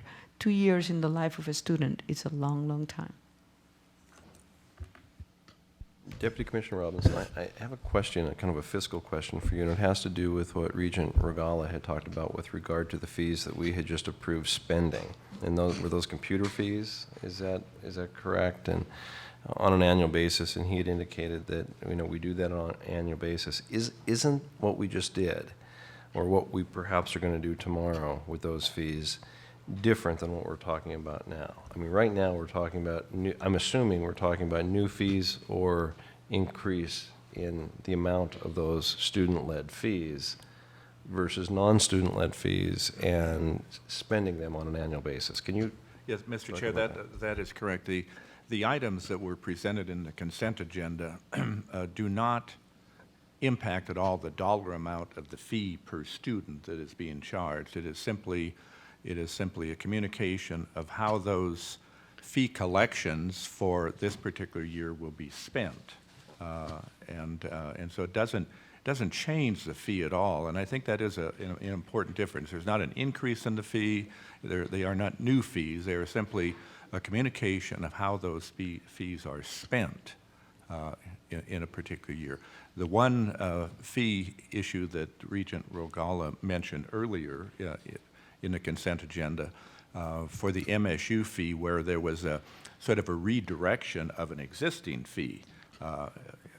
Obviously, something would have to fall out in terms of the expenditure, because this, I think, $3.05 was going to be redirected to another purpose. But the total fee on a semester or yearly basis that is charged to the students in that MSU fee did not change at all. So there is significant difference, I think, in terms of this discussion. We are talking about bringing forward fee increases that would be sort of over the inflation or a new fee that would be brought before the Board of Regents. Thank you. Regent Robinson. Thank you, Mr. Chairman. And President Holman, I did have a question for you related to when we had lunch this afternoon, it was good to hear about, and I'm glad that President Engstrom asked the question about how does each campus operate, how does each student center operate. And I thought it was interesting to hear the amount of money that each entity manages. I'm curious about the management of those funds and those fees. Is there any flexibility in that if it's determined by the executive branch to determine we want to utilize these funds for something else that's more of a priority, or is it specifically for that particular fee and you can't use it for anything else? Mr. Regent and Mr. Chair, I appreciate the question. And it's not quite so cut and dry, but largely, yes, it is very hard to redirect our fees. So if we're collecting a fee for instance, at the University of Montana, ASUM, if we're collecting a fee for transportation, which is a student-driven fee that allows us to run our bus service, we would not be able to redirect that fee to a different service, i.e. an infant care center. If we had excess in our administrative general funds, we could use that to start a new program. But that's very rare, especially in the ever-escalating cost of doing business that we're experiencing right now all across the nation. It would be very rare that we would have excess money in our general funds when we, just like everybody else, have to go through regular pay increases, mandated pay increases sometimes, the increasing cost of offering insurance to our staff. There's just a litany of reasons why that would not be very functional in terms of having excess funds. And funds that are obligated have to go to that particular obligation. Regent Sheehy. I have a question for some of my longer-serving cohorts. Is there a reason that this board policy was written this way, or is this an unintended consequence with respect to its impact on student requests? Is this something that's in our board policy because tuition fees are generally things that have to do with our legislative lobbying and appropriation and the two-year cycle of the legislature, and this little part that's carved out in this presentation is just an unintended consequence? Does anybody know how this board policy came about? Was this thought about at all, the student-driven fees? former Commissioner Stearns would be able to give us some historical perspective. Thank you for being here. I'm fortunate that I'm here. Thank you, Mr. Chair and Regent Sheehy. I was just whispering to Provost Pagano a little bit of the history of this because it seems to him and to Chancellor-elect Nook, they raised the same issue and question. As I recall, it was being passed just about the time I was coming as commissioner in 2003. It may have been amended since then. But it was the insight of we had 2 or 3 past legislators on the board at that time, and it seemed to them that every time they read an account of a regents meeting in the paper, just given the focus of the press on our meetings, they immediately and quickly looked to any impact on the bottom line for students. So if there was a fee on the agenda, which at that time there was in almost every meeting, it seemed as if it dominated the news cycle. And they said, let us focus our tuition and fee requests in a much more judicious and infrequent pattern. I think the unintended consequence was the every 2 years. So I think they had an important insight, but I think, and again, the timetable was imposed before I was there, but I think that they perhaps did not think about at all, the effect on, A, the flexibility of campuses, and B, the input of students is on an annual basis. So I think we're homing in on something that's pretty important here to consider. Do you think it would work to limit it to May? Mr. Chairman and Regent Sheehy, I personally, yes, but where's my successor? Commissioner Christian, I think, looks at this really closely as well, and I don't know what you think, but I do. I think we're hearing from the students, and I think that my colleagues. Does that work for you? Current deans and chancellors would say that that would give you more flexibility. It's just my somewhat out-of-date perspective. So if I may clarify, from the student perspective, all we want is annually at May meetings. So it would be every year at the May meeting. It would not be at every meeting by any means of the imagination, just every May. Just the opportunity to do it once a year at the May meeting. Dean Bingham, I think, had a comment to make. Yes, Mr. Chair, Member of the Board, thank you. We're talking primarily right now fees that affect a student across the board. So when you register for a course, basically there's a fee possibly attached, but there are fees that we have not talked about. And I think that's what Commissioner Stearns was talking a little bit more about, is course fees and what impact that has on an institution. And I think a good example would be what's happening with TACT right now with all the courses that are being developed, which you will see soon. The fees need to be attached to those new courses. When business and industry want something done, they need it done now. And if a fee is not attached to a consumable in a course, then an institution has to bear that cost until it can come to this board at the appropriate time and ask for a fee for that course. So there are ways to get there that we can attach a fee, such as when curriculum comes, it could come with a fee attached, and that's only time it happens. And I do like the idea that once a year that those fees can be looked at and adjusted. Steel goes up and steel goes down, and nursing equipment, consumables go up and go down, and a lot of institutions have to bear that cost for every 2 years that they're not able to come and ask for an increase. But Dean Bingham, is it not the case that we're talking about apples and oranges in terms of a student-led fee versus other campus fees that will be brought to us? Exactly. However, the policy, as I'm looking at it right now, does not separate the two.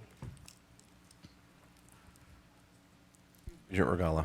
And Dean Bingham, just to respond to that, we posted just the policy 940.12.1 just to show where our general foundation is. And at least from the student perspective, we had specifically focused only on student-generated fees. But that's a conversation that this board can look to have if we see fit. But we had just been looking at the student-generated fee opportunity. And that's a conversation that we could have. But that might convolute the conversation if we broaden it to include all fees. And second point, that the students hear what President Engstrom and Regent Albrecht had mentioned about fee accumulation being a concern, and that not having a annual May review to really see the entire picture of taxes that we are imposing on the students could be a problem. And from the student perspective, we are in full support of continuing conversations to create a mechanism that allows for that review, whether it's a sunset provision like President Holman had mentioned earlier, or whether it's some sort of structured review with the board. That's something we're in full support of as well, because we don't want to be stuck with, you know, a 50% fee structure in relation to tuition 20 years down the road. So, yeah. Thank you. So I think from this conversation, and the students have really done a great job of bringing this forward in the last couple of years, and I appreciate that. And it seems to be logical, and it fits better with the student timeline. So I'm very supportive of that. But I do have a couple comments in terms of the discussions that we've had today, throughout today, starting with discussions addressing tuition freezes and those kinds of things. And it brings me to another statement that's in that policy 940.31. And this question is probably more for the board rather than the students. But it addresses the proliferation of fees, right? So, and that's been brought up by Regent Albrecht and others here. That I think everyone here is cautious and approaching that cautiously in terms of this ever-increasing cost of education. Tuition is freezing, fees are going up. If you look at, and I don't want to pick on the community colleges, but their fees are 70 to 80% on a credit hour basis of their tuition, and we certainly don't want to go in that direction. But there's a comment in the policy that states proliferation of fees should be avoided, and the incorporation of mandatory general fees into tuition levels should be more commonplace. And so my question that I would just pose to the board is, what process is used to examine these fees, these recurring fees, on a regular basis, and to determine whether it's time to roll those fees into the tuition?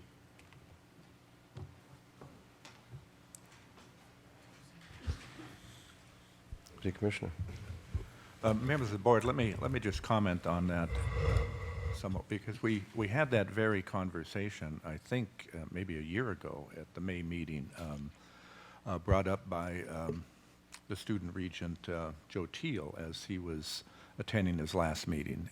And we did some review of comparisons of peer institutions and the relationship of fee levels and tuition levels. And you know, I think theoretically it does make a lot of good sense to look at some of our mandatory fees and then include those in tuition. But I think the practice that you see in peer institutions and probably nationwide is that the combination of mandatory fees and tuition is kind of an accepted practice. And as one state might move in a direction to perhaps incorporate all of those fees into tuition, or a larger share into tuition, perhaps the relationships of some of the comparisons of tuition and fee levels, you know, across WICHE states, et cetera, might change somewhat with that. And I think from the standpoint, if Montana moved in that direction, it might be an adverse perception of what's happening in terms of tuition. The other issue that I think has kept us from moving in that direction has been the issue regarding freezing tuition. So we're freezing tuition. You know, if we start moving mandatory fees into the tuition bill, even though the total revenue is not changing, you know, then we have a relationship that you know, perhaps our integrity, credibility with the legislature, et cetera, is impacted. And the third key point, I think, is that there are a number of those mandatory fees that are for a specific purpose that would be, I think, considered outside of sort of the academic mission. The health service fee. You do have some building renovation fees that are included in there. you do have the student fees that are part of that mix. There could be, I think, a good argument for taking some of the fees, for example, computer fees or equipment fees, and blending those into tuition. I think that makes good sense. Some of the others, for example, building fees, I think you'll find a lot of those fees tied to our bond indentures and difficulty of making much shift in that. So we have given that a lot of thought. Every 2 years when we have tuition and fee decisions, there has been discussion around that, whether formally or informally. In this era of low tuition increases or tuition freezes, I think it probably doesn't make great sense to spend a lot of time on that at this point. Thank you, Deputy Commissioner. Are there other comments or questions before we move on? Are Regent we, Kraus. so it's okay to make a comment? I'm not sure I have a question, but. Make a comment. So I do recall a vote last year, and I think a couple of us voted no on fee increases because we had told the legislature we weren't going to raise tuition, and we felt like that also covered fees, right? That there was a little bit of a shell game going on, and I guess my view of the let's say $1. Let's say $1 represents what a student pays, $1. And so some percentage of that is fees, some percentage of that is student-generated fees, some percentage of that is tuition. It pays to the institution. I won't go into the room and board, but let's say it's what pays to the institution. And so, I think the philosophy that we freeze tuition but grow fees, does it eat that $1 or does it make $1.10, $1.20, $1.30? But if you just keep it at $1 and you decide what percentage should be fees and what percentage should be student fees and what percentage should be tuition, that gives me some clarity, and I think it also provides some insight into what was going on when they said we only want to raise fees every 2 years. My experience with government is that we don't pick between something really bad and something really good, but that we choose between competing goods, right? It's almost always a good thing to do, and we have to choose between competing good things to do, and with that $1, right? And so I think that I think that really was the impetus, at least that has been in my discussion these 2 years, is if we're asking for $1, what's the composition of that $1? And so maybe it's appropriate to have that discussion once a year in May, but it would be great to have that discussion in the sense of, what are we picking between here? And, sunset provisions deal with some of that, although you have to think that if you're buying buildings or computers or making, and then backing them with a fee, you're not going to sunset that anytime soon. But I think that's the gist of what we're doing here when we're approving a fee is we're picking that fee over something else, in competition for that $1. So that's why I think we have them all, that discussion all at the same time. And it's probably why at least a couple of us voted no last time, was because of that, not only just the promise, but the fact that we're picking, did we keep tuition low just to raise fees, just to create headroom to raise fees? Thank you. Deputy Commissioner?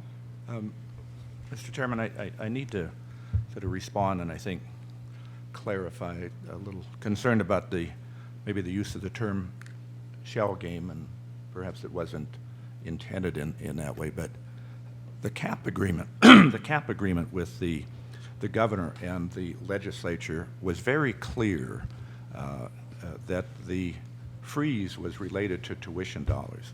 There was specific language in that agreement, in the 2007 agreement as well as the 2013 agreement, that basically indicated that fees could be increased, but we could not be shifting what would be general fund tuition expenditures to the fee basis.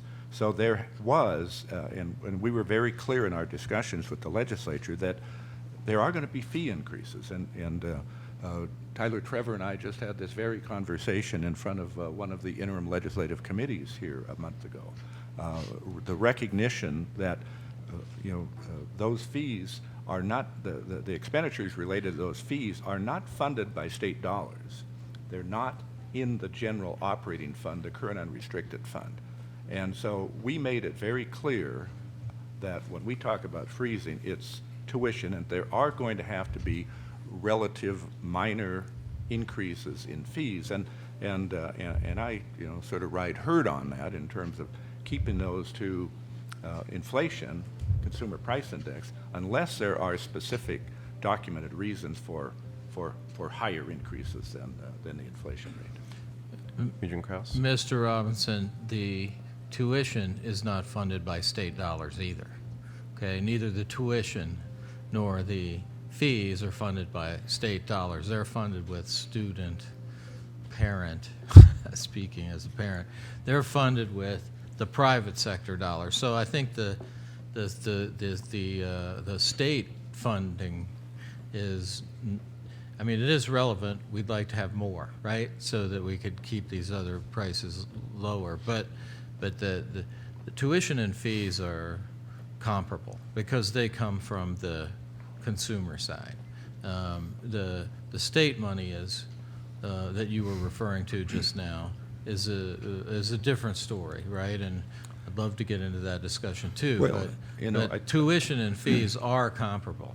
When we talk about the CAP program, the basic mechanism that we're looking at in the CAP program is that if the state would fund our present law increases in expenditures that we are estimating, if they would fund that at the level, the proportion of resident and WUI students, then the Board of Regents would consider a tuition free. So we are talking about all of our current unrestricted estimated increases from inflation funded by the state.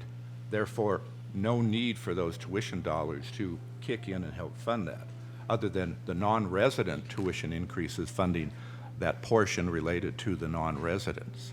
So the fees are outside of that current unrestricted fund, and there is no state funding connection with that. So I do think that there is a significant difference between the discussion of tuition and fees related to this, the CAP program. And I think that's the point that I want to make sure is clear, that fee increases were clearly understood to be part of that CAP program as we moved out of the last legislative session.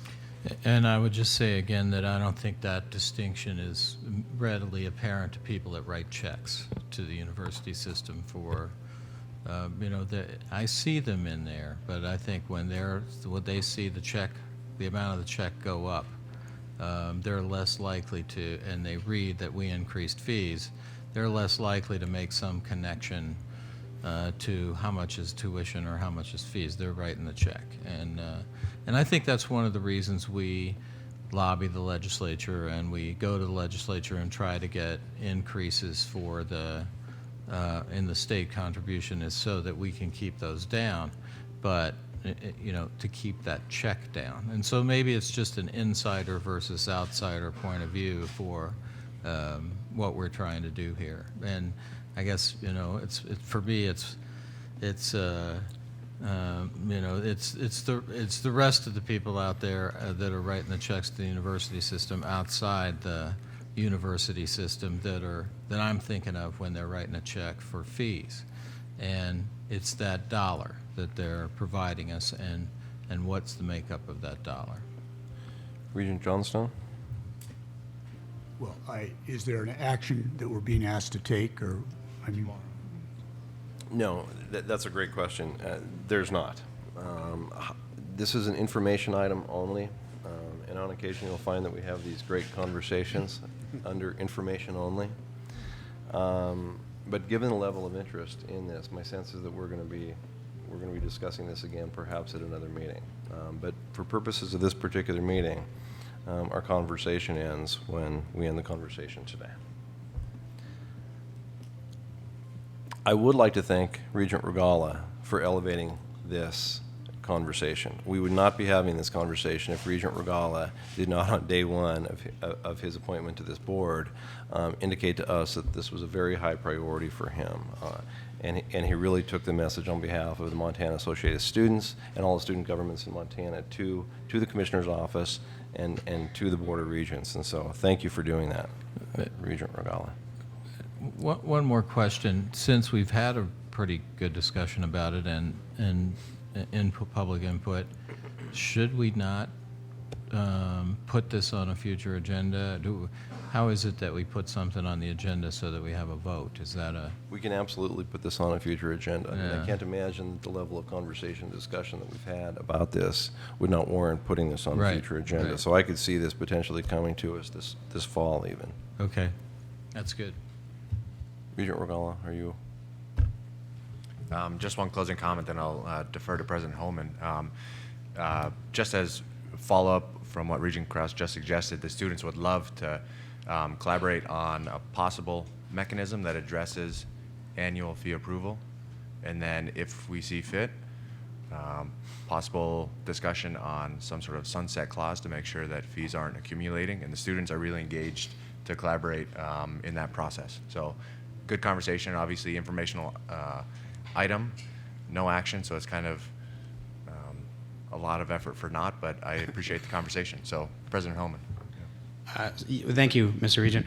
I'll just leave you with a brief parting thought and a few thanks. I will offer to you that students are the harshest critics of fees. So as critical as we may be in this room or as they may be as parents, the students are very, very, very harsh, and that's evident if you spend an hour in my office for the first week of class. They will pick apart every fee, and if they don't know what it's for, they will find out very fast. And we have mechanisms so that if students don't like a student-driven fee that they're paying, students can also drive to have that fee repealed. So from a student perspective, there's a lot of control over it. There's a lot of information, and they know what they're paying for, and they're very engaged in the process. And I'm speaking specifically to student-driven fees, fees that are levied by the student governments. Very, very harsh critics, and when they support something, it's because they support it for very meaningful causes. With that in mind, I hope that this will move forward into a discussion, and regardless of which way that discussion goes, I hope that we will have some type of ruling on this for the student body, so that way the Montana Associated Students can move on into further items.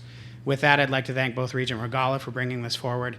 I'd also like to thank the Commissioner and the Deputy Commissioner for the work that they did and for engaging with us extensively over the last several months, and for the board talking about it today. Thank you, Mr. Chair, and thank you, all of you. Thank you, Mr. Holman. That now concludes the Budget Committee meeting. However, it is appropriate at this point to ask for any public comment on any of the items that we've discussed today under the Budget Committee's jurisdiction. Is there any public comment? Is there any public comment? Please. Thank you, Chair. I have one comment, and it ties in with earlier discussion about performance funding, and also a chart that Deputy Commissioner Robinson, sorry, Mick, showed, in which our state allocation for FY15 indicated about a little less than 5% funding was appropriated through the performance funding mechanism, and that corresponds to the request for the present law adjustment in the last biennium cycle. And so my comment is that as we move forward and begin preparing for the legislative session in January, would it be possible for there to be sort of an open, transparent discussion within the board on what is the target for the next biennium cycle, and how that process will unfold in terms of the amount of money that will be appropriated to that aspect? Do you envision it to be comparable to the present law adjustment requests or the numbers that we saw earlier, or something different, or is that process going to be left up to the legislators? So you don't have to answer that question now if you don't want to, but I hope it's something that we could discuss and talk about in future meetings. So thank you. Thank you. Further public comment? Mr. Chair, members of the Regents, for the record, my name is Marco Ferro. I represent MEMFT. I'm Director of Public Policy. And this goes back to your early discussion about the budget, and I would be remiss if I didn't remind you annually about that ratio of current unrestricted funds to contract salary for faculty. As you know, that ratio has been relatively flat for many years. As the unrestricted funds have gone up, that ratio remains relatively flat. In fact, at one point, even going back to 1999, the ratio was 37% of the current unrestricted budget was dedicated to contract faculty. It's been about 29% now for the last 4 or 5 years. And so, as I've said before, that really does create some problems. I mean, and as you've heard, there are problems in recruitment, in retention, not only faculty but other staff as well.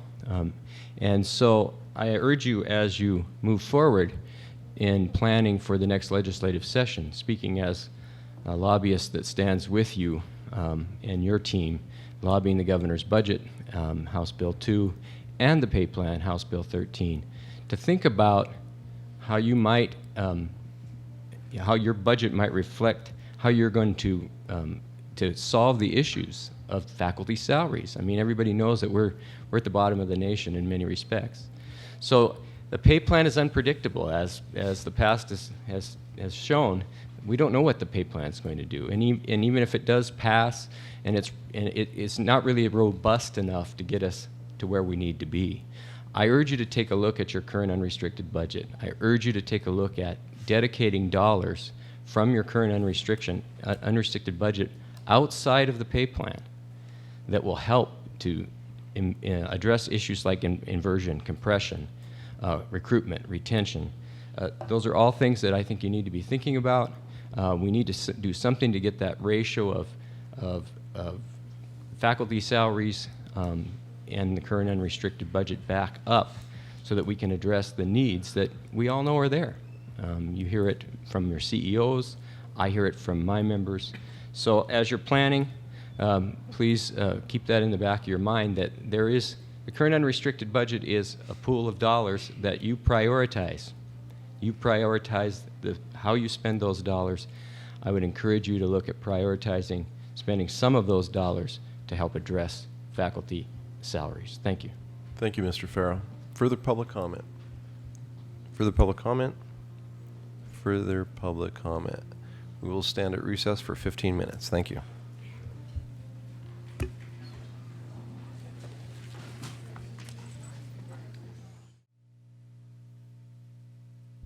Welcome back. Please take your seats. We'll now begin with the two-year Education and Community College Committee. Prior to doing that, though, I'm going to turn the mic over very quickly to, I want to say, Commissioner Stearns, Chancellor Stearns, for a couple introductions. Thank you very much. And Mr. Chair and members of the board, I'm at this microphone because we've been alerted that the microphone I used was not going over the live stream. You all, I think, could hear me, but people who were watching on computers, of course, missed my words of wisdom. So the other part that I feel badly about is I had to be reminded about being a chancellor, and that since I did have, we at MSU Billings have our new vice president here, that I should have introduced her, and I'm proud to do so now, with the mention also that our new president, newly elected president of our student body, is fighting fires. So all commendations to our new president, Daniel Barnhart, and our vice president is Sonia Chiriki, a criminal justice major who is here, and there she is. Sorry, Sonia. Thank you. Thank you, Chancellor. Before I turn the committee over to Regent Krause, we do have a news release out of the governor's office regarding an announcement that was made in Helena a little bit ago with Governor Bullock, Lieutenant Governor McLean, and Commissioner Christian, that's where he is right now, introducing a pilot program to increase the number of college credits offered in high school through an exciting new dual credit program. So perhaps to highlight this a little bit more, if I could turn this over to Deputy Commissioner John Sack. Thank you, Commissioner Tuss. Excuse me, Chairman Tuss and members of the board. This is very exciting, and this is really, I think, related to a lot of work which has taken place over the past year with the dual enrollment expansion task force, the support of this board, the support of the campuses, and the support of the governor.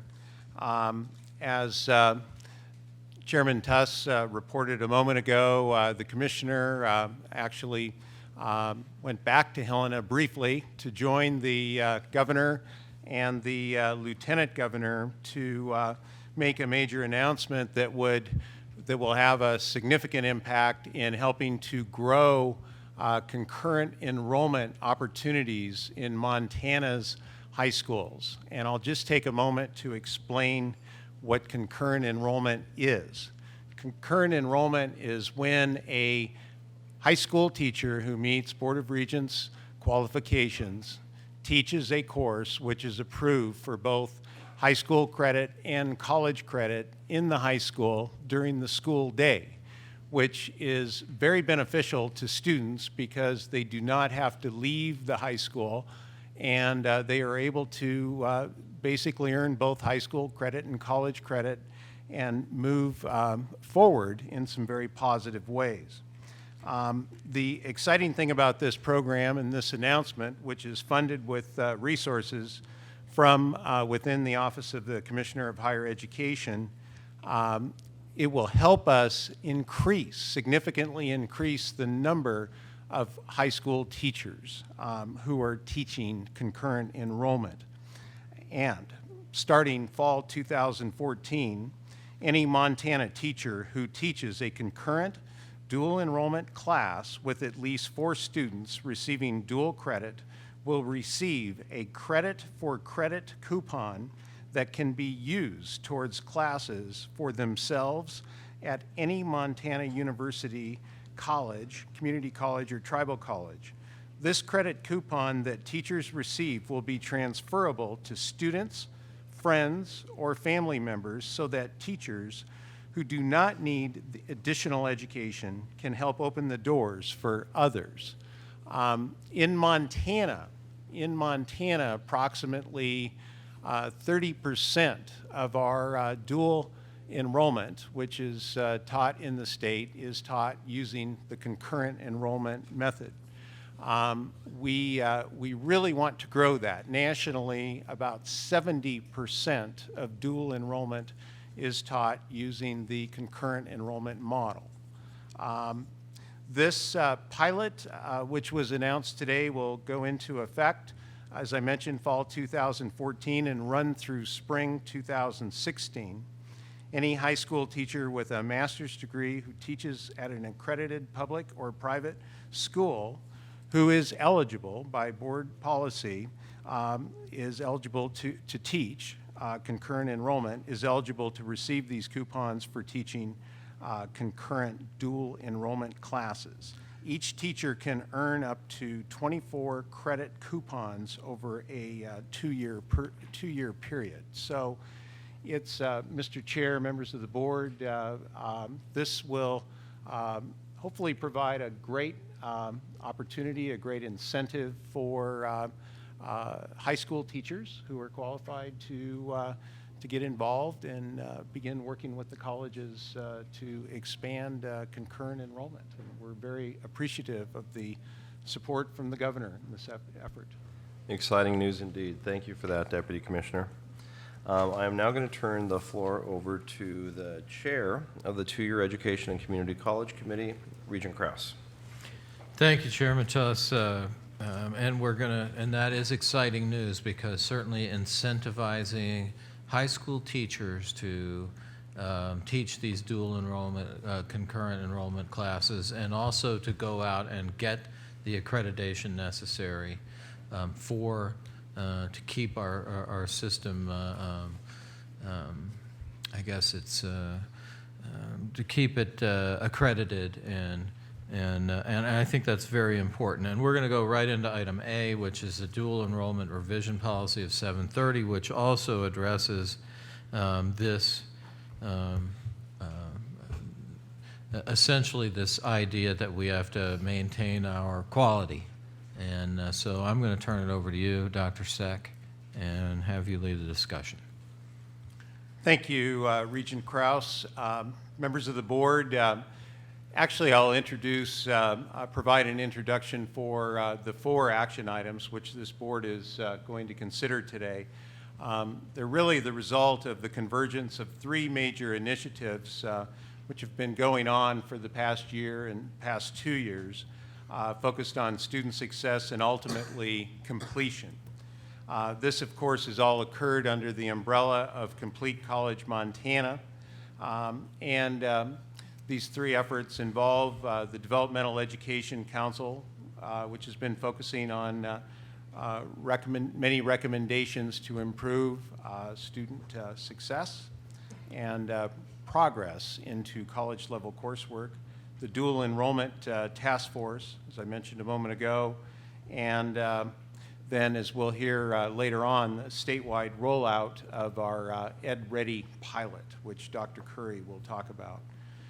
This work has emanated really in focusing on getting students from high school into college and helping them to continue, reducing time to completion, and ensuring that all students complete a credential. Again, focusing on the governor's goal of 60% of Montana's adults with a post-secondary credential. So the first board action item is item 163-116 R0514, which deals with the revision of Regents Policy 730, the minimum qualifications for faculty and 2-year degree programs. This effort is a result of a lot of work and a lot of discussion that took place in the Dual Enrollment Task Force over the past year. It's really focused on creating more opportunities for master's prepared high school teachers who may have a master's degree but may not have the full 9 graduate credits in the discipline they're teaching. The goal is to provide those teachers with a temporary waiver, which would allow them to begin earning those 9 graduate credits on top of their master's degree. If we could go to the actual language, Elizabeth.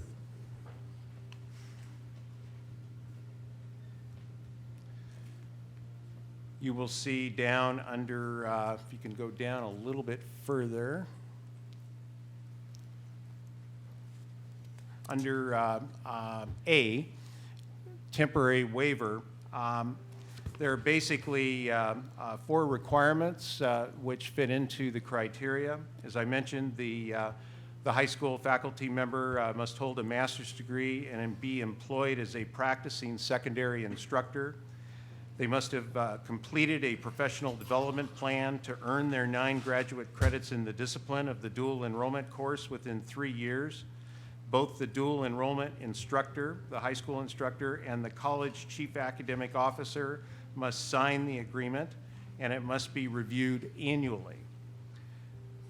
They must have enrolled in their first graduate course by the first semester of instruction, and then finally, they must demonstrate that annually that progress is taking place to meet the 9 credits.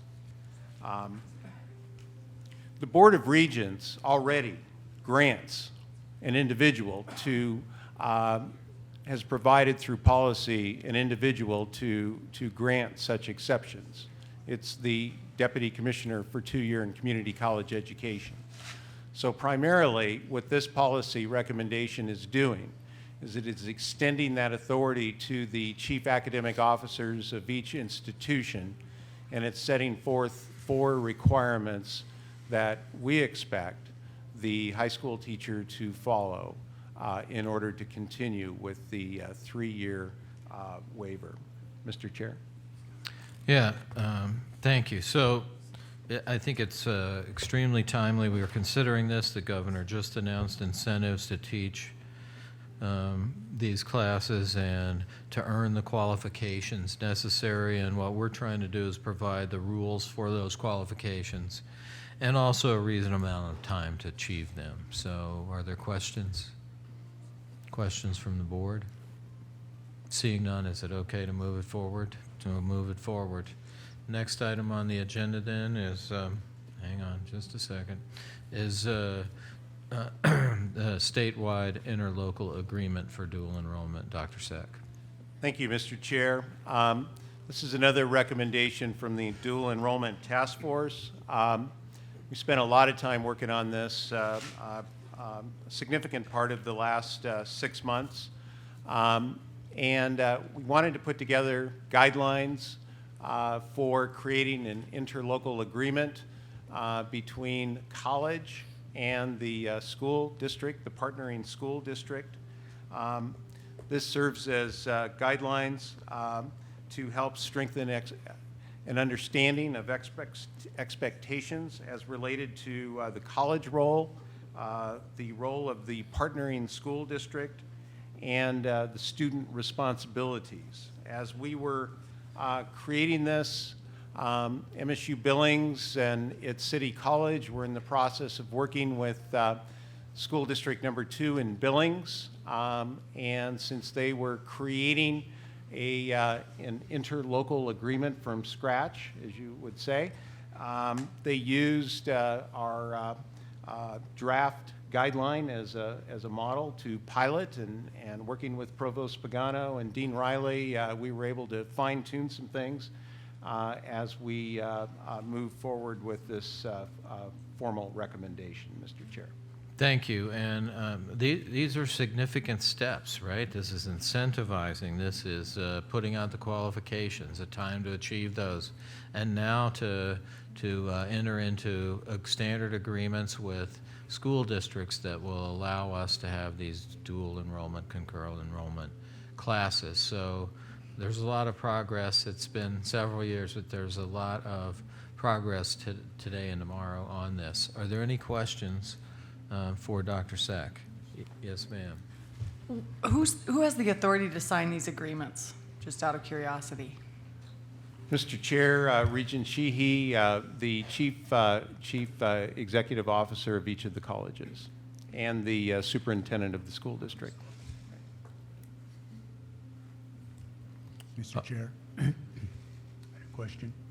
Mr. Chair. Yes, sir. Regent Johnstone. Who's initiating pushing these programs? Is there somebody at the universities that's responsible, or who's taking the initiative to make this work, to expand it? Mr. Chair, Regent Johnstone, are you asking the question in the context of how will we move this forward, or how did we get to this place? No. How are we going to move it forward? How Okay. are we going to encourage more of these agreements to be entered into? Yes, Regent Johnstone, that's a great question. Each of the 2-year presidents, CEOs, and deans have been actively engaged in growing dual enrollment opportunities in their respective communities, and those who are co-located with university campuses are working with the university campuses to do that as well. So those individuals are working right now very actively and very diligently to grow dual enrollment partnerships with local school districts, and so they will be the lead champions moving forward with this in conjunction with their respective school districts, and in conjunction with our partnership with the Office of Public Instruction, where working together we have created over 600 pathways with 155 school districts, really paving the way for massive growth with dual enrollment. So I think these guidelines really provide some uniformity, and that was part of what we found with our dual enrollment task force, is that while some campuses had really great interlocal agreements, others were pretty light. So we really wanted to work on this to really focus on, and you can see the detail in this, the college's role, the school district's role, and the students' responsibilities. Did that answer your question? So could a single school district have interlocal agreements with multiple universities? It is possible, yes. And part with that, in that particular situation, we ask that if there's more than one college working with a school district, that the chief academic officers and the CEOs of those colleges are communicated first and come to a common agreement. Thank you. And in a few moments, you will hear from a panel of representatives of our two-year colleges. Each of them have been tasked with talking for about 3 minutes each to share with you some of the best practices that they're working on. Regent Robinson. Thank you, Chairman Kraus. What you had just mentioned, Dr. Seck, might answer my question. I was wondering about the participation from campus executives in crafting this MOU. How did they participate, and what are their opinions about it as well? And if there's any others that might want to answer that, that'd be helpful. Mr. Chair and Regent, the Dual Enrollment Task Force was comprised of representation of faculty, department chairs, and campus deans, CEOs. So they had representation there. We also, I convene the two-year leaders about every 2 weeks via conference call, and then we meet in person, averages about every 3 months. And so we have discussed this in those venues as well. And Deputy Commissioner Moisey also presented these items to the chief academic officers in his telephone call. Any other questions about this? Well, when we met, we were considering this a year ago when we met where in Great Falls, I think, right? Yeah, the marathon session when the two-year schools met right after the regents were done, right? Right. I think so. It's been ongoing for a while.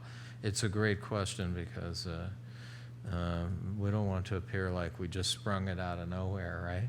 The next item on the agenda then is policy 301.1. Dr. Sack. Yes, Mr. Chair. This policy is primarily targeted to campuses which have both a university and a co-located two-year college. And Deputy Commissioner Moisey and I, as well as the Developmental Education Council, felt that this was a bit of a cleanup effort based on the recommendations from the Dual Enrollment Task Force, which were presented to this board last May, and this board affirmed. But basically, what we're suggesting here is that we recognize the fact that the university campuses which have a two-year college connected to them have a need to provide developmental education coursework on those campuses. The previous policy was a little vague about that, and this is just recognizing, yes, the University of Montana has and offers developmental education on its campus. What we wanted to emphasize here is that that we would like the regents to affirm that there is an expectation that the developmental education that is offered on the university campus is coordinated with the affiliated two-year colleges, so that we don't have one college doing something differently than another college. And the other thing that I think really came out of the Developmental Education Task Force recommendations from May is that we want the developmental education instructors to be college faculty. They need to be a part of the academic structure, and they also need to be communicating with their respective departments. So the math, for example, developmental education faculty should be communicating with the math faculty. The writing developmental education faculty should be communicating with the writing faculty, and everything should be coordinated in a way so that the affiliated two-year campus and the university campus are all working together. That's the basic recommendation. I think that one was 301.18, number D. Is there any questions about that one? And then I have a item question. C was the one where we were, yeah? I have a question. Oh. Here I am. Yes, Regent Albrecht. I am Mr. quick, right? Got my marching Mr. orders. Chair. I'm just curious, realistically speaking, or from a practicality standpoint, are there difficulties with faculty as far as having to add that much more of a load of the work that they need to do to ensure that this happens?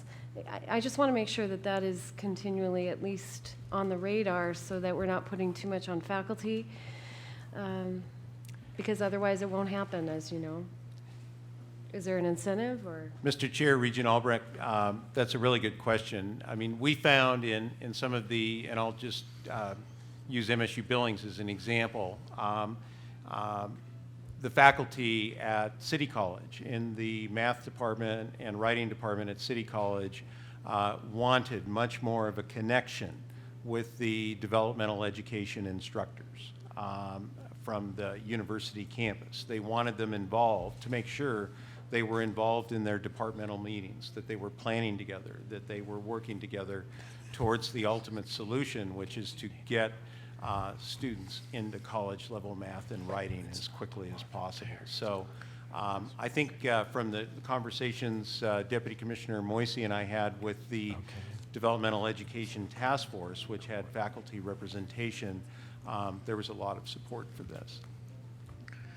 So again, I'm going to point out that we actually went to item D, which is the requirement for coordination, rather than the one that was up C, there, right? yeah, Rather Mr. than Chair, C, I we'll go back to. apologize. No, Yes. that's all right. But I was having to explain it, and this is the requirement that four-year campuses with affiliated colleges may provide their services either on the four-year campus, or they may coordinate with the two-year colleges to do it there. But in any case, we're requiring some considerable coordination. And I think it does answer your question about, what if there's just not enough faculty at the four-year school. But I think it also addresses some of what we hear. And from the people Dr. Makwa represents. So if you're up next. Okay. Thank you, Chair Kraus. May I ask us could we revisit 301.1 again that was just up there? We'll go to that one next, yes. Oh. Okay? Okay. We're going to go to that one next, right? Yeah. Okay. So we went flying by, so are there any other questions about, this one's D, the requirement to coordinate and the ability to go with either campus? Any other questions on that one? Then we'll move that one forward. And we'll go back to C. Mr. Chair, that was my fault. 2 pages stuck together, so I moved ahead. Item C deals with revision of Regents Policy 301.1, admissions requirements for undergraduates into four-year university programs. This is tied back to a recommendation from the Developmental Education Task Force from last May, and this is the follow-through with the policy piece. And one of the things we reported on last May is that research, and particularly researchers at the Columbia College, the Community College Research Center at Columbia University, have found that students who complete at least 3 required gateway courses in a program of study within a year of enrollment are twice as likely to earn certificates or degrees. Also, the work and research we've received from Complete College America through our Complete College Montana initiative really point to the fact that it's very important to not let students put off taking and completing their college level math and college level writing. So the recommendation the Developmental Education Task Force is bringing forward is to first require that students provisionally admitted based on mathematics and/or writing proficiency standards must register for those courses during their first semester and be expected to complete those initial courses by the end of their second semester enrolled. And 2, within 2 semesters of enrolling, earn a C- grade or better in a course that is a prerequisite to a math course 100 or higher. 3, within 2 semesters of enrolling, earn a grade of C- or better in a course that is a prerequisite to writing course 100 or higher.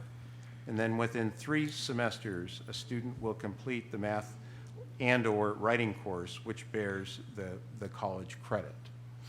I think this is the one Regent Albrecht was asking the question about, right? Whether or not we'd have a sufficiency to deal with all the students coming in and having they're doing it the first year, was because that was what was up before. It was the other one? Okay. Actually, it just has to do with the coordination and and collaboration, and the reality that that takes extra time for faculty. And I just wanted to make sure we've ensured that there's perhaps allowances, or that we're being practical about that. Is it reasonable? And just making sure that we're considering that. It's a great question, and yes, Dr. Cruzado. And I do agree that having students complete their math requirement as soon as possible is absolutely essential for their success. Also because the closer that moment in which they take the class from when they came from high school, the better. However, as a former dean of a College of Arts and Sciences, things are very complicated, not only for probational students, but for students in general.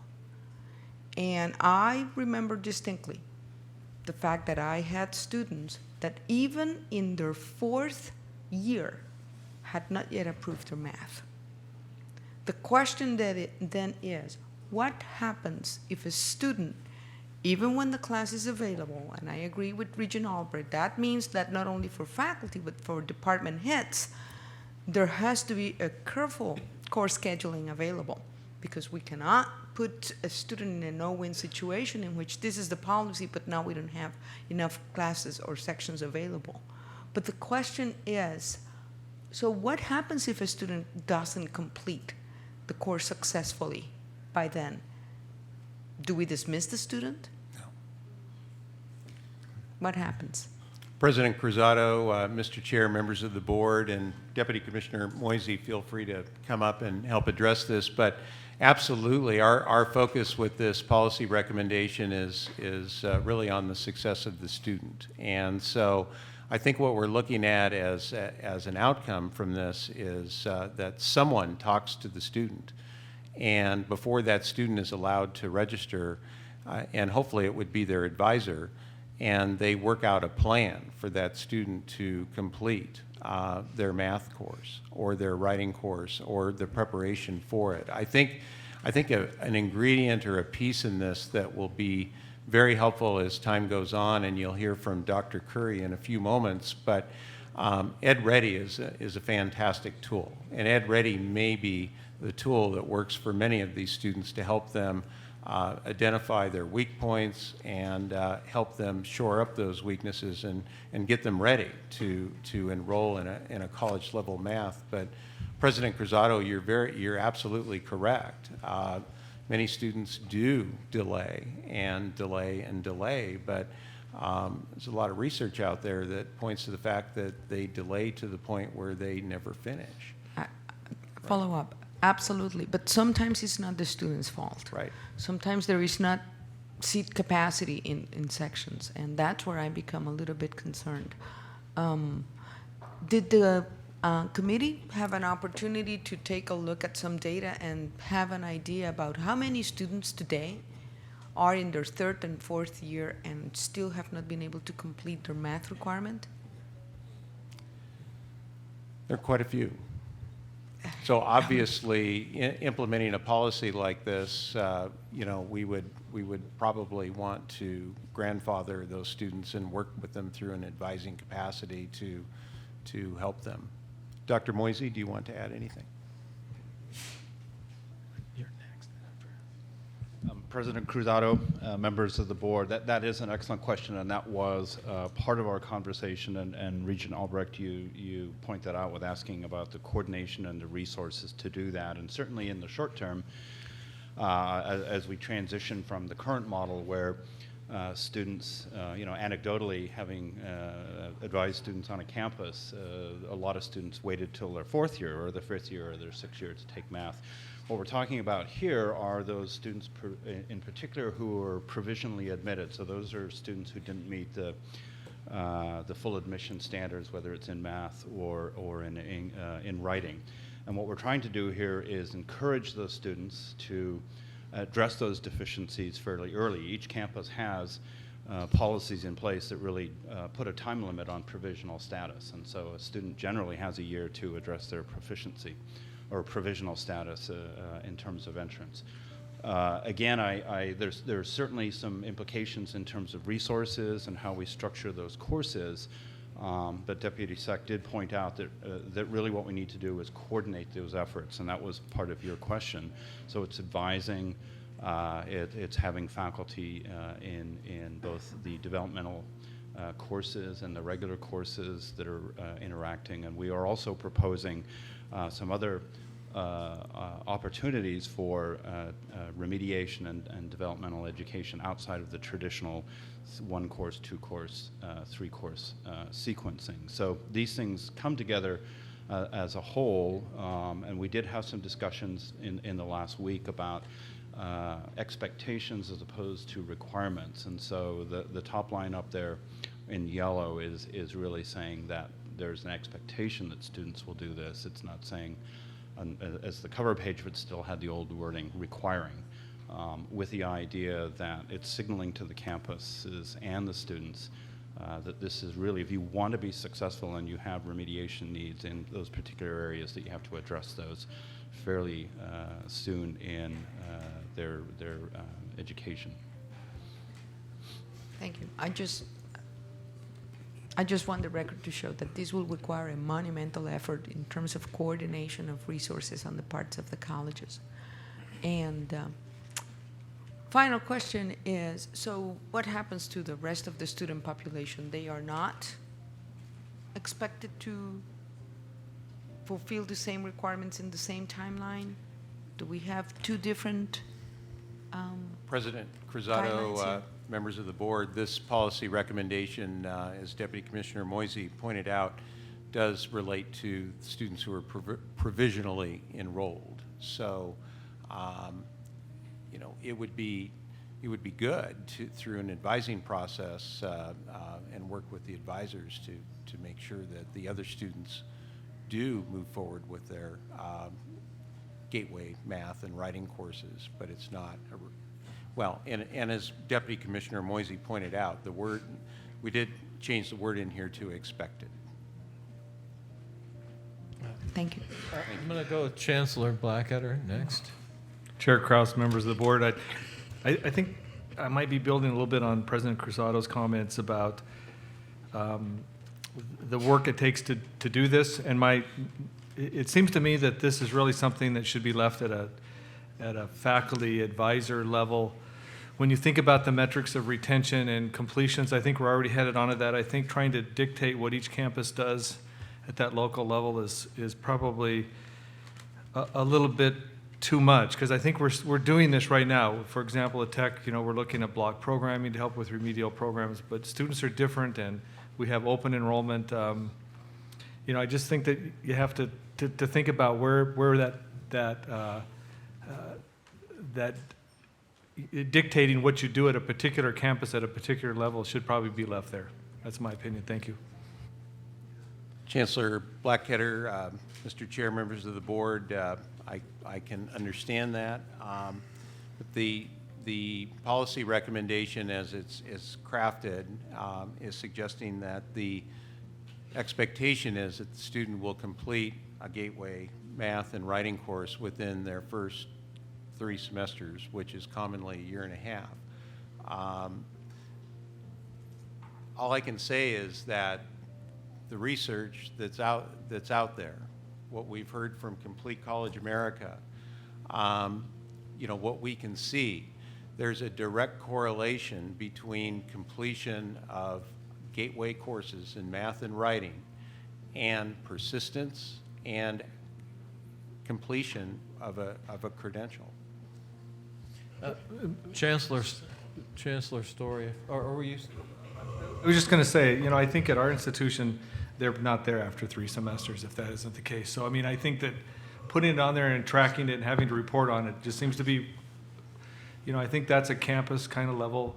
No one's arguing about the success rate or that they need to get those courses out of the way and they need to get started and get going. I'm just saying, metric it, right, incentivize it. I'm not sure that that's it's Regent sort of area in terms of how that is done at each campus with each individual program and student. Thank you. That's good feedback. Chancellor Story. Yes, thank you, Regent Krause, members of the board. I just want to echo what President Cruzado asked about what happens to the student, because students do get into different kinds of situations, and I agree with my colleague Don Blackheader. But I have a question, and there are going to be people in the room that are much better prepared to answer this than I am. I wonder what impact this might have on a student's financial aid and also actually on athletic eligibility. And that one I know a little bit about because we sometimes have students who take one of these developmental classes and they don't count towards credit for the NCAA or the NAIA, and they end up not being eligible to compete. Now, there's going to be people in the room that have much more knowledge about that than I am, but also about financial aid. I know that for federal financial aid, they have to be enrolled for, was it 15 weeks in a semester, and they have to take, is it 12 credits or whatever the number is? And as I said, there's people here, but I am concerned about students. If the committee has thought about possible impact on financial aid, and even about student athletes, because for a number of our campuses, that represents 25% of our students. Chancellor Story, Mr. Chair, members of the board, I guess my simple answer would be is that it's the expectation of the Developmental Education Task Force and its recommendations that the student, we don't want to lose the student. We don't want to see the student banned. We don't want to see the student dropped. We want to work through an advising process to help get that student into a credit level gateway math and writing course. So I think the purpose of the policy, the focus of the policy is really centered around how can we help that student to be successful. We do not want to lose the student. Oh, can I quick response to that? None of us want to lose the students, but students get themselves in some kind of binds, and I'm looking to people that know more about financial aid or athletics or what does happen to students not able to do this. We have students with what's called math phobia, and they have struggles with these kinds of things, and we have ways in place to do it, and we have advising programs. We all do, and we all work very hard at the advising. But it's not always successful in convincing students to take these classes, particularly if they have some phobia about their writing or about their math. So it's not as simple, as President Cruzado said, as it might appear for those of us that, which is all of us, worry about the students and their success. Chancellor Story, members, Mr. Chair, members of the board, again, the goal here is to help prepare the student for completion so that they can complete a credential and through advising, through intervention strategies, to give the student the help, the assistance they need to complete the course. Obviously, if the student needs more than 3 semesters to complete it, through an arrangement with their advisor, and it's really up to the campus how they do it. They will work with the student to do that. We're not suggesting that the student be dropped. So other comments or questions? Yes, Regent Sheehy. I'm a little confused about what's happening with the provisional students now. And I haven't studied this completely, but it looks to me like these aren't huge changes. If the highlighted things are the new, is that the new language? Yes. Okay. Right before that, it says they cannot continue in a four-year degree program if they don't move their admission status. Right. Are we trying to define that previous sentence? And I'm also concerned to hear that if the experience seems to have been that if they aren't doing this now, I think I heard somebody from one of the two-year colleges say, the student's gone. So I think we're all talking about the same problem. Right. And I'm not sure, maybe the question is, what does this do? Does this put the onus on a student, or does this put the onus on the advising institution? I'm not sure what the effect of this new language is as compared to what was happening last year. Regent Sheehy, Mr. Chair, members of the board, we're really trying to shine the spotlight on the importance of advising the student to complete their gateway courses, to not let a huge amount of time go by before they complete their gateway courses is what we're trying to do.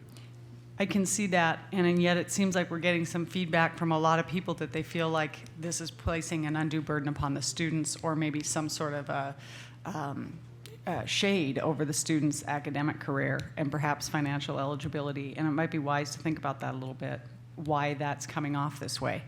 Because to me, I read the sentence ahead of that. It says they cannot continue in a four-year degree program. But apparently they have been continuing, or they've just drifted off. So I think if this is headed towards advising departments, maybe we need to say that a little more specifically. Maybe that would solve that problem. Yeah, Regent Robinson. Thank you, Chairman Kraus. I was reminded of a conversation we had a couple meetings past in talking about, and this relates to the math portion of this, Sure.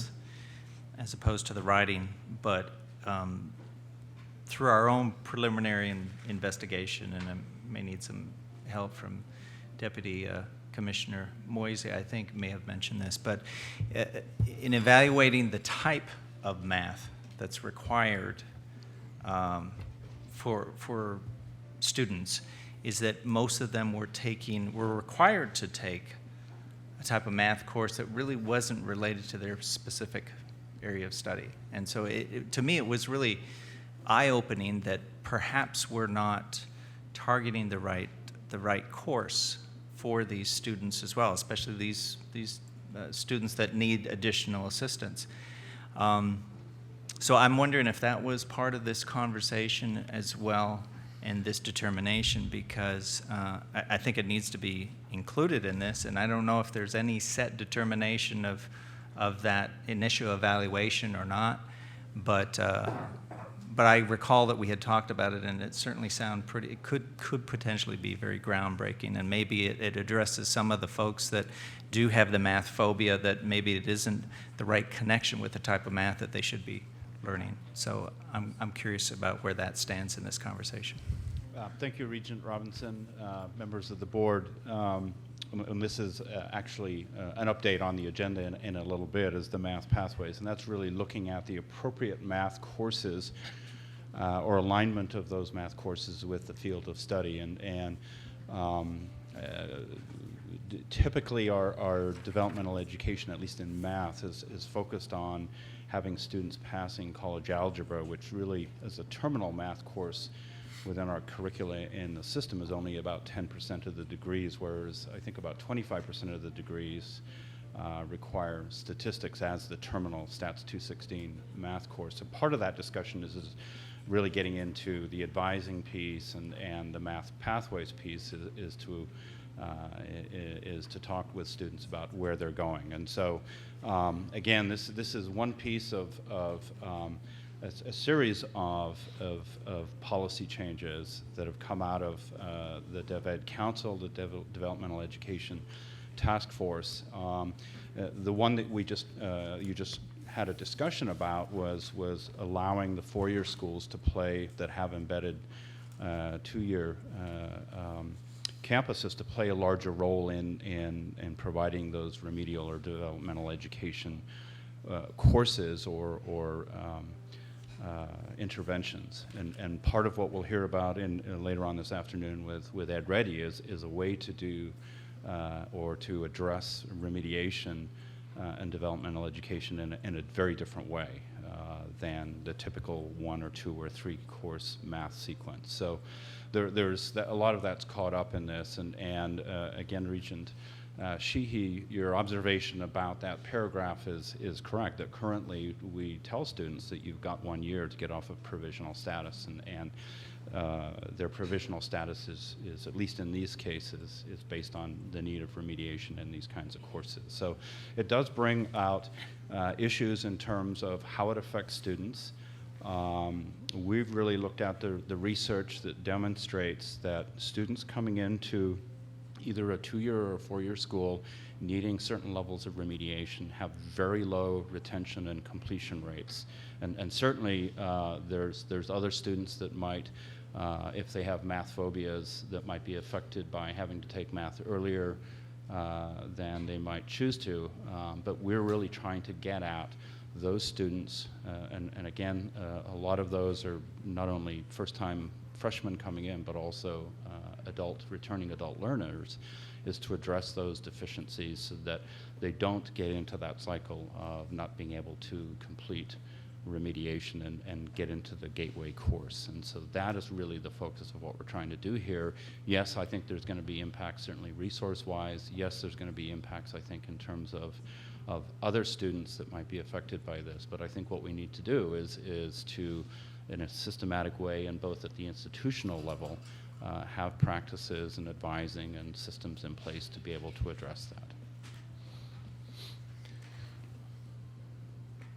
Regent Robinson, was that good, or a follow-up question? No, okay. that answered my question, and thank you for providing the information. President Engstrom. Thank you, Mr. Chair. Deputy Commissioner Seck, I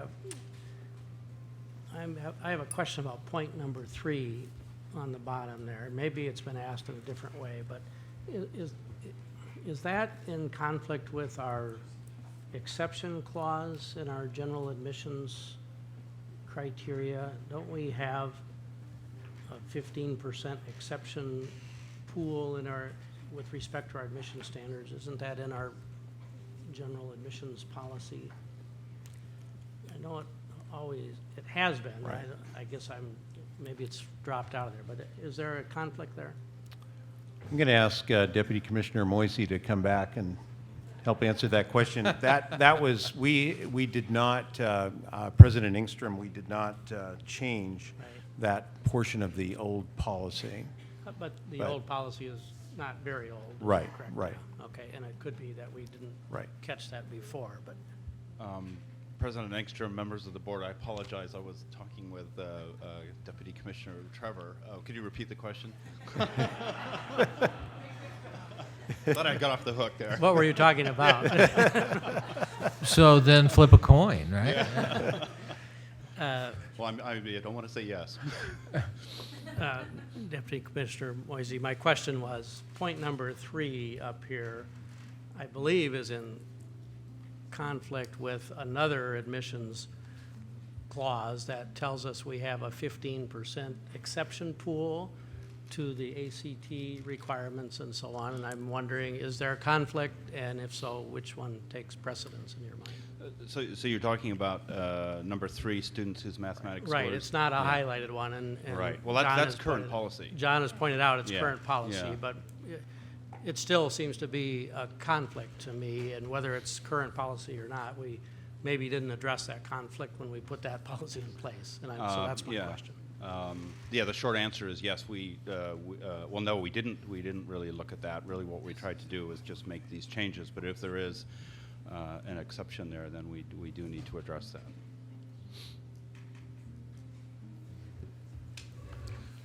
Other questions, comments? Yes. One last question, which is President 3 Cruzado. questions. Shouldn't, wouldn't it be good for us to address questions like the one that President Engstrom has posed.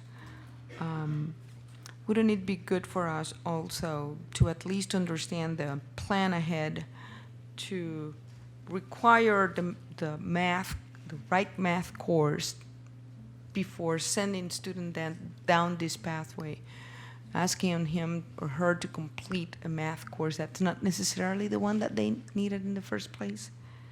And thirdly, if this policy is approved tomorrow, I assume that implementation is immediate and we need to go back to our campuses and make the necessary arrangements?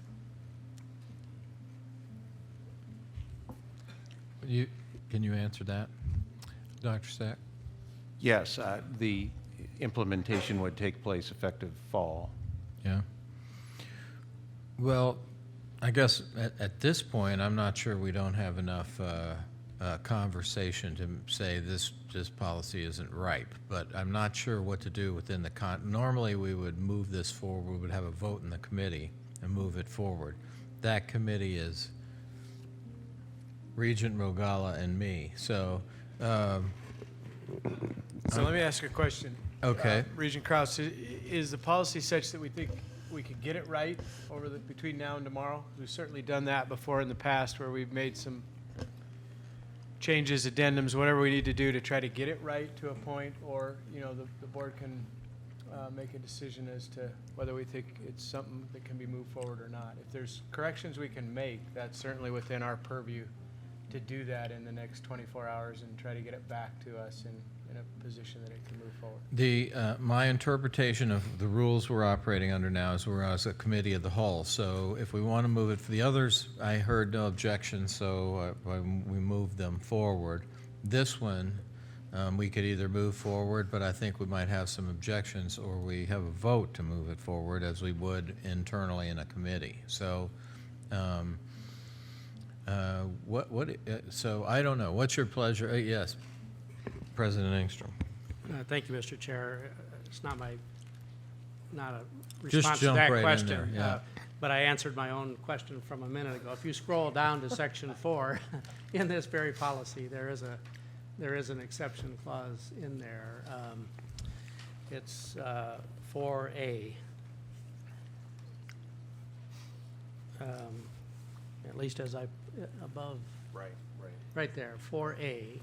There's that 15% clause there. So I guess I presume that because it is later in the policy, it would precede that earlier limitation. So if there were reasons to override that earlier limitation, we do have that authority within the 15% exception pool. Okay, thank you. So, Regent Krause, I'd suggest that you move it forward, which is normally the case, and we generally don't vote on that out of committee or committee of the whole. Okay. We can work and prepare some, possible substitute motions tomorrow if we think there's things we can do to it. But we have even in the past moved things forward with a negative recommendation from the committee. But generally, unless it's an item where we think we're at a spot where we'd want to pull it from the agenda, that we would move it forward and try to correct the items over the evening or create some amendments to the motion that could be made at tomorrow's meeting. But for the general purpose of today, the discussion, if it's helpful, then we can try to shape something that will address concerns by tomorrow and move. But we usually don't vote on how it moves forward. Yes. Commissioner, if the Tuss. fix is too complex between doing it today and tomorrow, is it possible to table this and bring it's on the table, we could bring it back up at an appropriate time to give us time to really massage this, do the right thing, and get it in a version that everybody's comfortable with, and perhaps have a conference call meeting of this board? Is that possible? All those things are possible, absolutely. And why don't we, rather than necessarily belaboring it here, why don't we just see if we can get it to a spot that we have comfort in it. If not, we can pull it off the agenda and deal with it at a later time, a conference call, whatever we need to do to get it to where it's comfortable to the board. Okay, I guess I would say it seems significant. We had President Cruzado and two chancellors bringing up some questions about it. particularly resources and Regent Albrecht as resources question. And I think, we'll be busy again tomorrow, so it might be just as easy to, spend 3 months and work on it if we need to. So let's move it forward. But it doesn't sound it sounds significant, the issues. So we'll move it forward and we'll await your recommendation tomorrow. And because I'm now way behind what the time that Chairman Tusk gave me, we will move on to information item A. Mr. Chair, I would like to ask the individuals who agreed to participate in our dual enrollment panel to come forward and sit at the head table.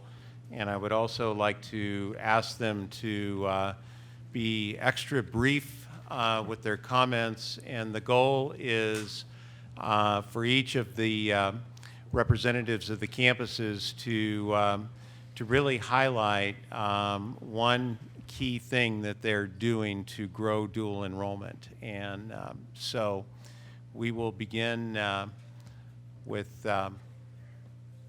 the Vice President for Academic Affairs at Flathead Valley Community College, Kristen Jones. Am I on now? Okay. Thank you, Chair Kraus and members of the board. I would like to just share a few numbers with you to give you a sense of how our dual enrollment program is growing. In fall of 2012, we had 215 students participating in dual enrollment, and then in spring of 2014, which is this latest semester, we had 291. So that's a fairly significant growth for us, and I think the things that we are doing to help increase those numbers are several-fold, but a couple that I would mention is that we're offering placement testing at the high schools to make it easier for students to access that and complete that step.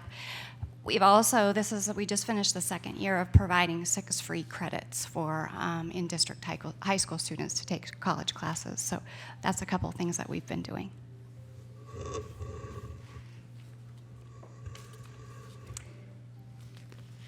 If the rest of the panelists could just introduce themselves, and we'll just keep it going. Heidi, go ahead. Sure, thank you.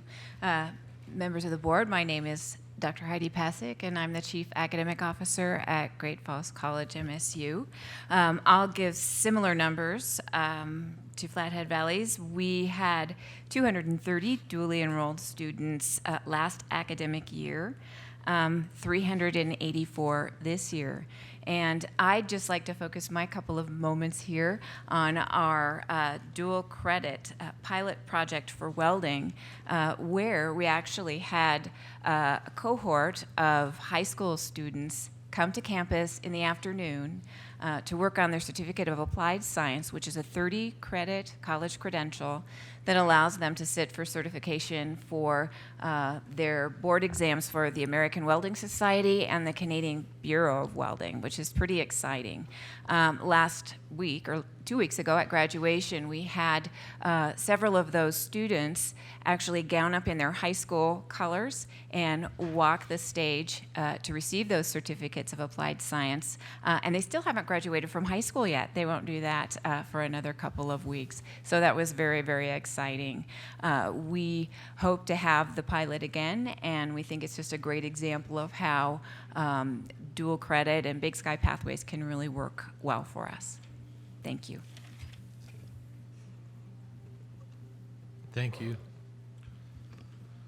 Chairman of the board, members of the board, my name is Rock Turner. I'm with Bitterroot College of the University of Montana. The news release is timely for what we've got going on at Bitterroot College. We've forged a relationship with the Greater Ravalli Foundation, which is a philanthropic organization that provides scholarships for Ravalli County high school graduates. And they have agreed to follow up on a survey that I created and delivered to teachers of the school that exposes the landscape of teachers' educational attainment, and then provide scholarships to those teachers to get the credentials necessary to teach dual credit. In addition to that, they're also offering scholarships for our dual enrollment students both on the Bitterroot College campus and the high school campuses.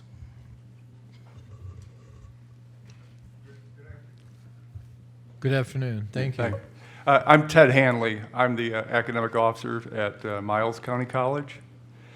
We presently have 8 schools participating we have agreements for concurrent enrollment. I'm optimistic that by this fall, that's going to be 10 schools.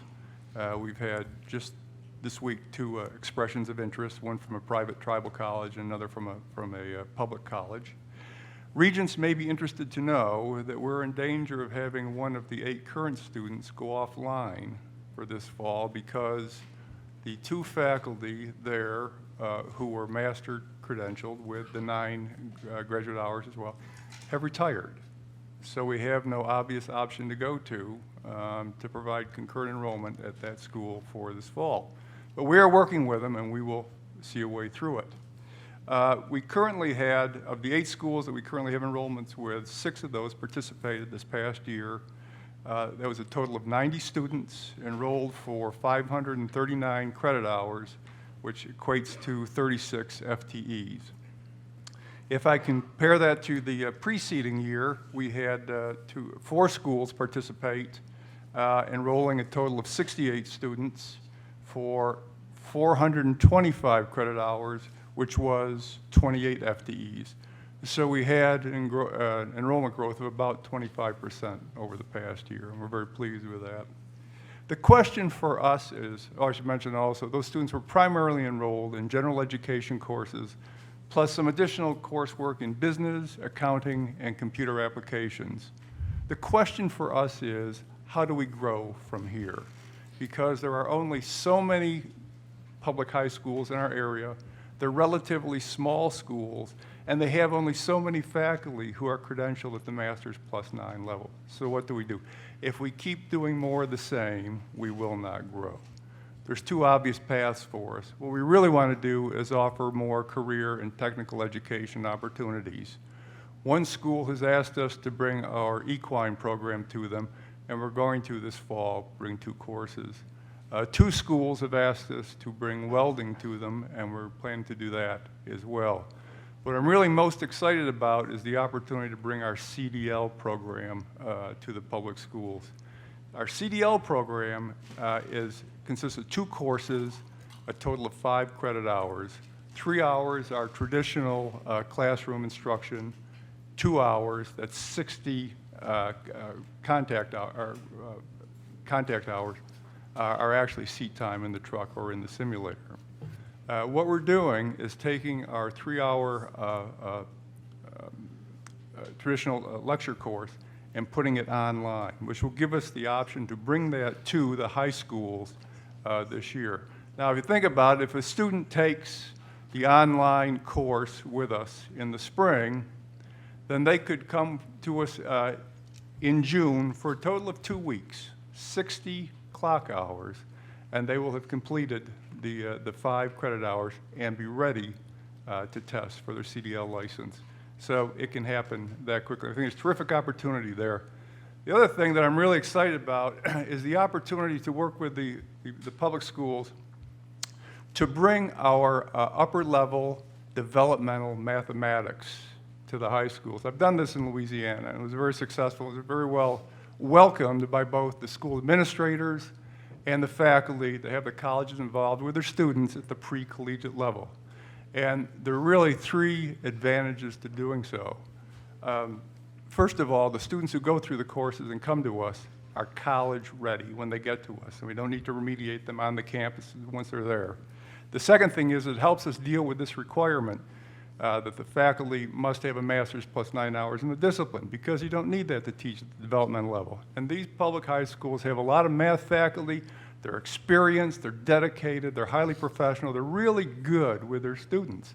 And they can teach these courses for us and help us get these students ready.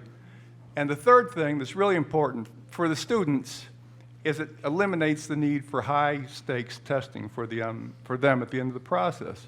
Because by virtue of having taken our top level developmental math course and passed it, they are at face value college ready and can now go directly into our college-level math course. So lots of exciting things, and we're looking to grow this coming year. Thank you. Thank you, Dr. Hanley. Yeah, thank you for your passion.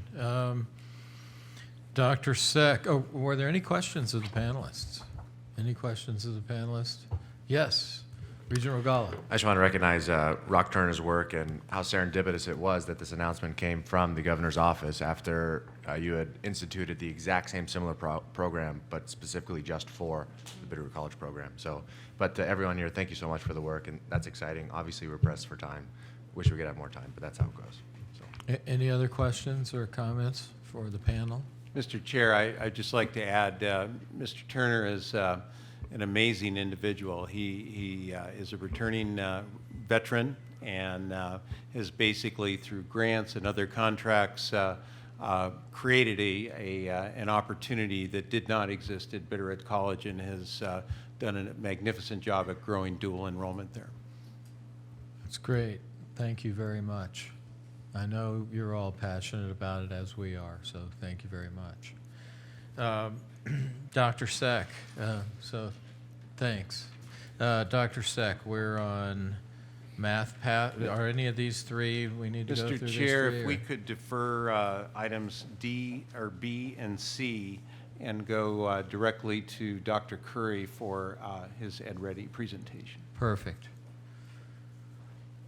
He thought he had more time back there. Work up a couple more slides, but, well, you know. Welcome, Dr. Curry. Thank you, Mr. Chair, members of the board. I appreciate this opportunity, and I understand, having been a superintendent, that this has been a very long day for all of you, and so I'm going to move as rapidly as I can through this. I am the executive director of the Montana Digital Academy, and we have been around now for 4 years, and we have served over 25,000 student enrollments to high school and middle school students all across the state of Montana. That's not why I'm here today to talk about that program. What I am here today to talk about and give you a little bit of insight into is a brand new project that the Digital Academy has become involved in called EdReady, and then the customized version of that is EdReady Montana. Next slide, please. So what I really want to do is tell you what EdReady is, and hopefully when you leave here today you'll have at least that concept that it is a tool, and it's a tool that we are increasingly talking to educators about, and they're saying, and we ask them the question, what do you want your students to be ready for with regard to mathematics? And that could be quite a range if you think of the range of students that we are able to serve with this particular product, which would be 7th graders through higher education students. Next slide. So unlike the other Montana Digital Academy courses in our program, EdReady is not a standalone course. It's a free online customized math assessment that offers up an individualized learning path to the student once they have gone through that assessment and determined their needs.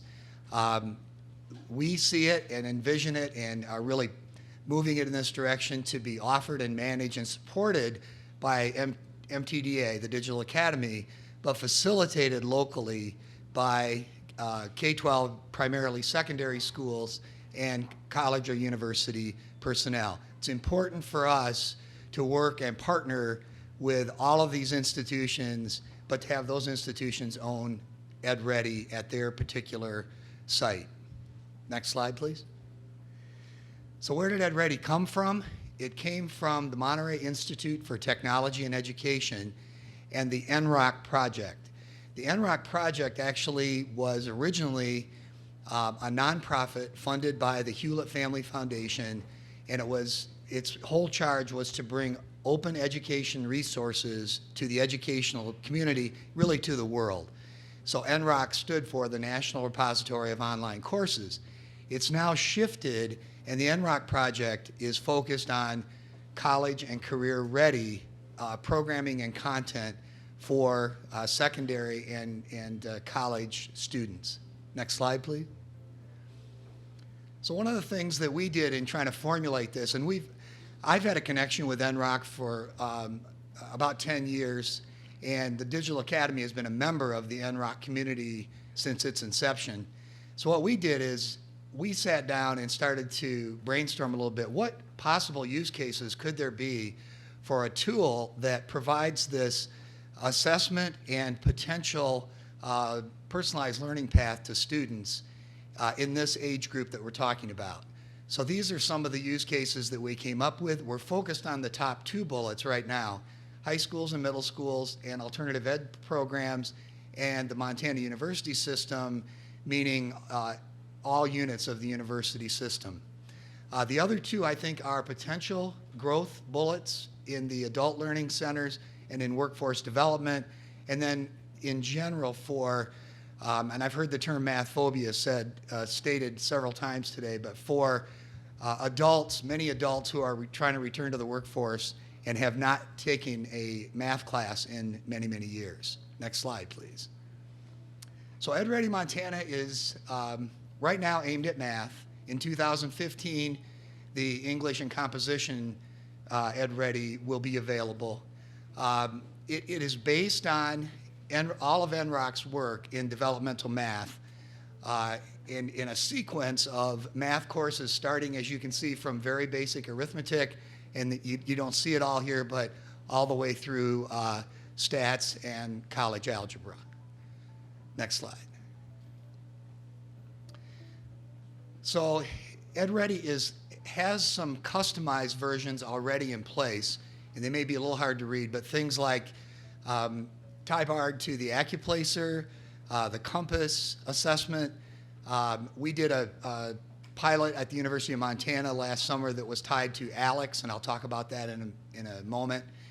But what this version of EdReady Montana can do is it can be literally worked on the back end to be manipulated for whatever particular need that institution has. So back to that question, what do we want our students to be ready for?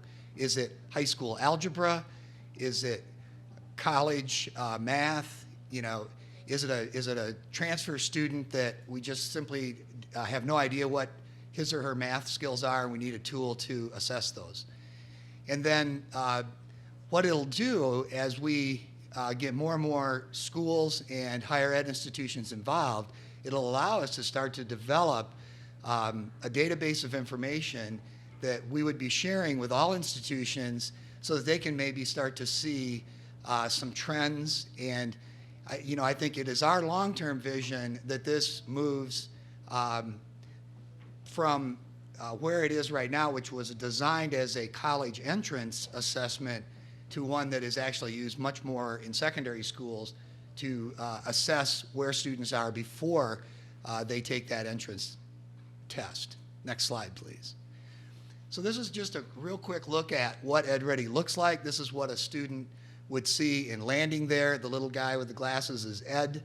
And so a student can come in and click and get started, and there's a lot of different questions and paths that they could go on, and I'm not going to get into those, but next slide, please. One of the things that they can do right away is they can go in and take that initial assessment. And what we're doing, and going back to that chart on that other page, is what we'd like to do is have a lot of options for students to choose from, but it could be as specific as Math 151 at the University of Montana or one of the other units of the university system. It could be that specific. Next slide, please. So they go in, they start the assessment. This is just a sample question from the whole numbers portion of the assessment. They have the opportunity to answer it and submit. Next slide, please. And then once they've completed the assessment, they have the opportunity to get that feedback real time. So they'll find out immediately what areas in that initial assessment were they deemed ready, which ones were they not ready, and which ones were they kind of marginal. So almost, if you imagine a dashboard, red, yellow, and green. Next slide, please. Once they've done that, then the tool itself, within the tool, creates a personalized study plan for that student. So if all of the Board of Regents were to take this assessment, you likely, just hypothetically, there's no math phobia here. If you all took it, then you likely would all have a different look to your study plan. And then it also estimates for the student how many hours do you think they're going to have to spend to get themselves ready. It's just an estimate, but it gives the student a little bit of a feel for it as they go into the tool. Next slide, please. So this is we're going to look at now the instructional design for just a moment of what a student would see in their personalized learning plan. And if we could switch over to a website here, I will see if we can show this to you live. And if you go to, scroll down just a little bit, go to under topic 1, rate of change and slope.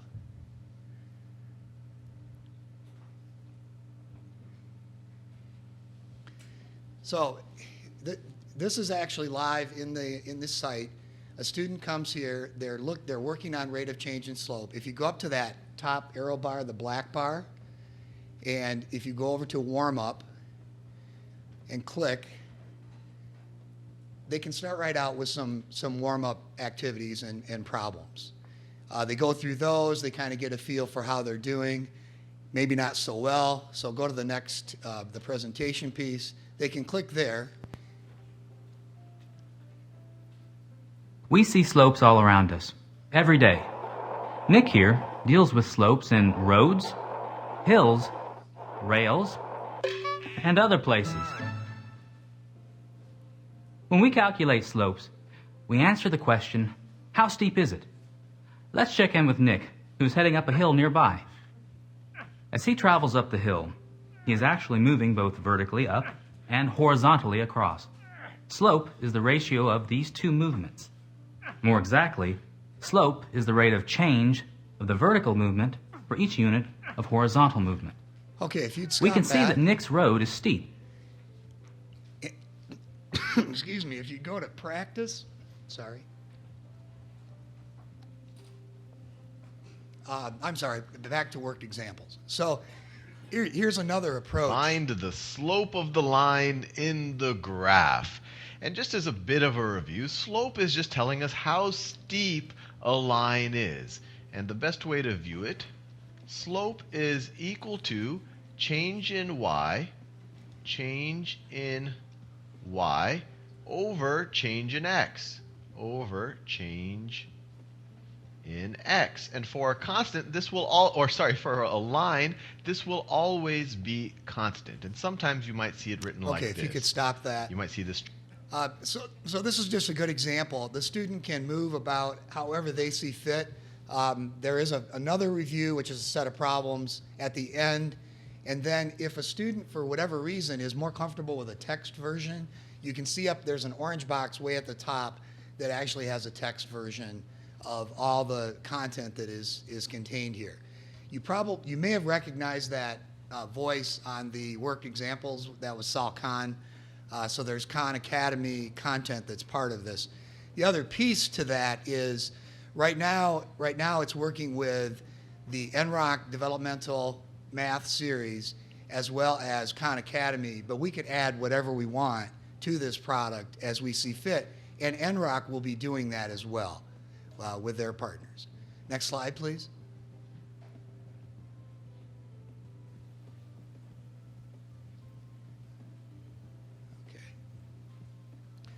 So I mentioned earlier that we did some pilots. We actually did 2 high school pilots and a middle school pilot, and we did them in April of last year. And probably the number one thing that we kind of knew going in and was really confirmed is that's a really bad time to pilot with schools like that. And so that even though the middle school pilot, the students were extremely enthusiastic, some of the others who are actually in remedial math programs were not quite as enthusiastic. But we did do this pilot at the University of Montana with the Office of Student Success and Sharon O'Hare. And Basically what happened is incoming freshmen took the ALEX placement test, and then they were sent a flyer that we co-developed that said, if you're not happy or satisfied with your ALEX, here's a pilot that we're working in, this Ed Ready. You can try this to see if you can increase your ALEX score. So voluntarily, from a distance, not on campus, from a distance, 43 students participated. Actually, a few more participated but dropped. But 43 actually opened an Ed Ready account, completed the program. 86% of them raised their ALEX score by at least 1 point, and you can see in the middle some by 2 and one young lady by 3. ALEX is a 5-point scale assessment. Each of those points are essentially tied to a level of freshman mathematics at the University of Montana. And I mentioned 151, and so forth.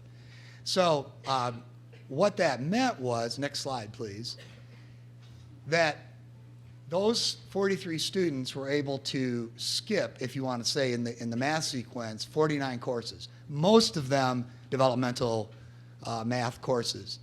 And so we did a little calculation with Sharon's office there, and that totaled 151 credits and added up to an estimated in $31,000 in tuition and fees.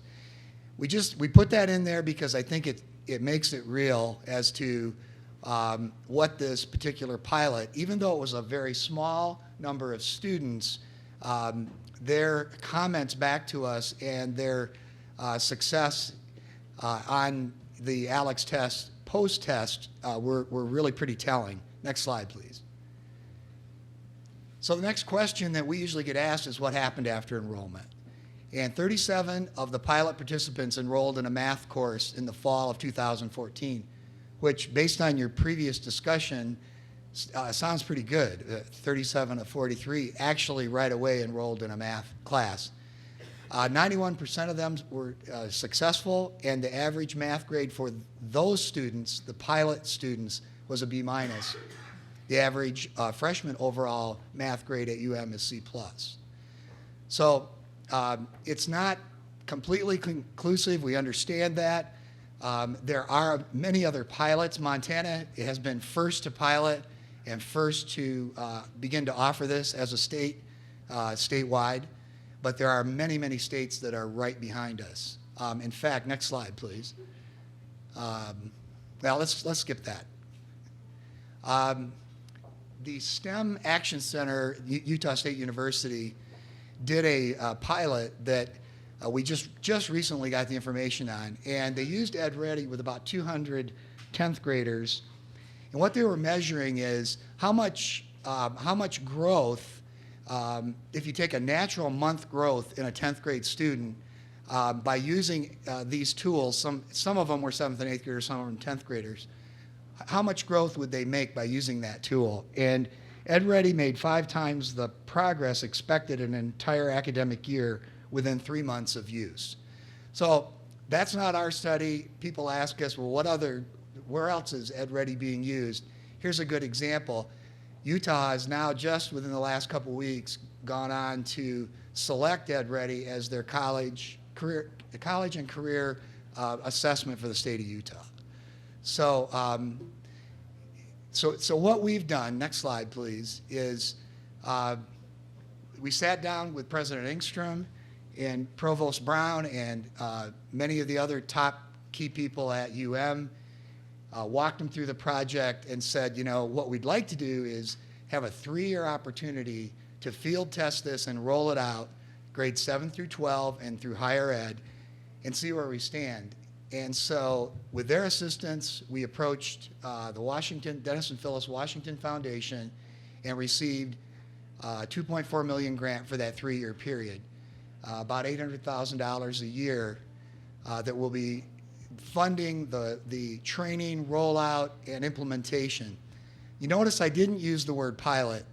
We feel we're beyond pilot, that where we are now is actual field tests, actual case studies, and as a matter of fact, just in the last, we received our funding February 1st, and within the last month, we started working with Anaconda, Missoula County Public Schools, and a middle school at Washington, Cut Bank, Florence Carlton, And we've had conversations with Bozeman, Kalispell, and MCPS just this week on larger uses of Ed Ready.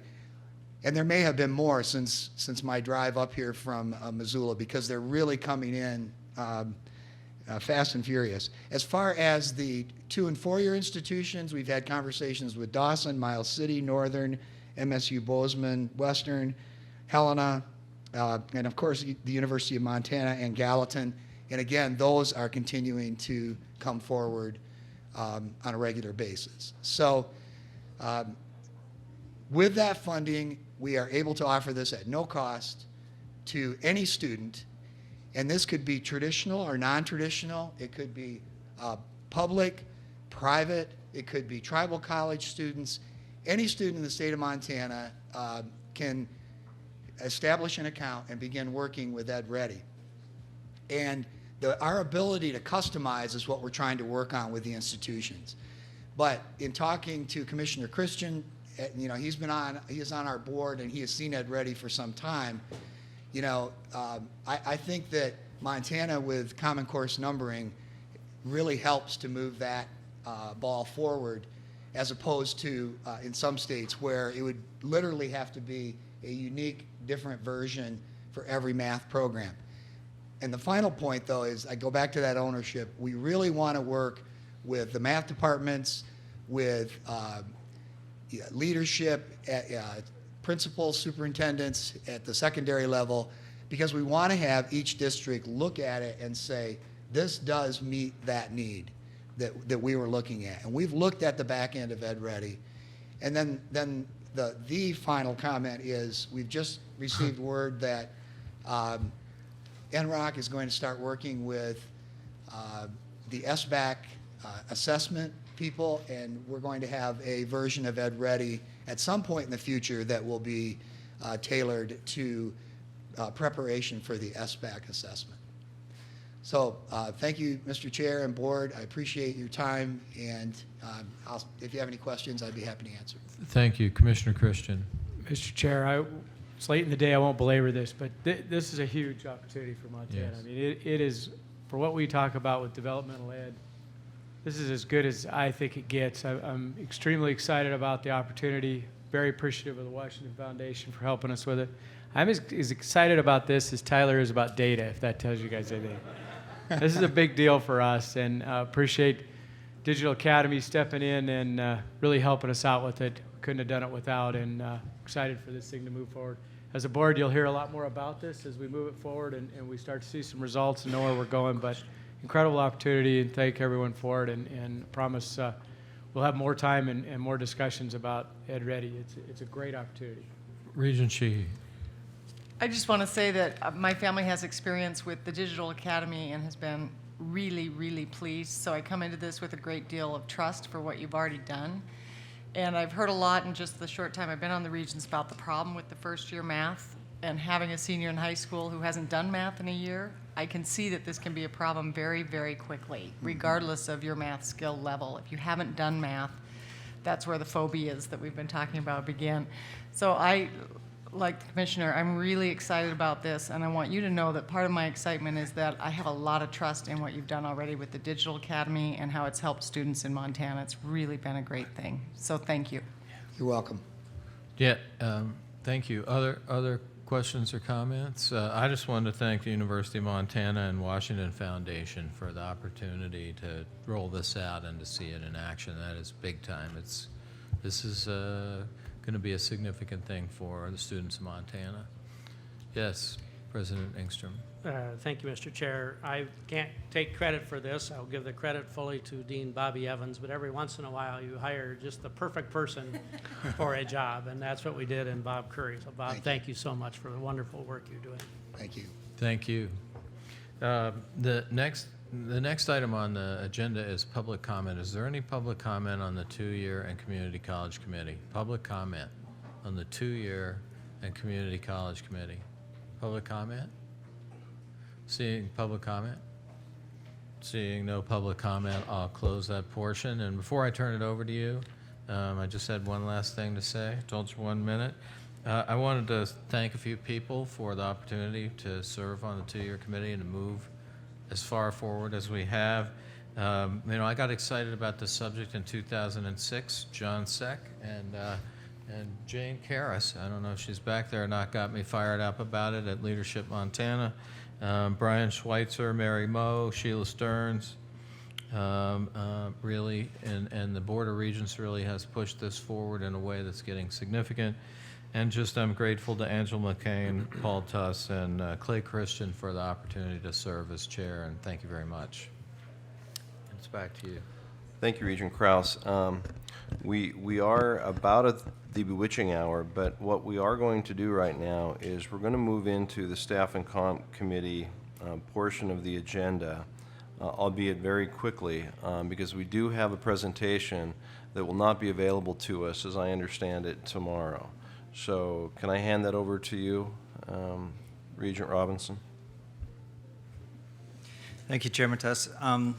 We're going to get the Staff and Compensation Committee going here.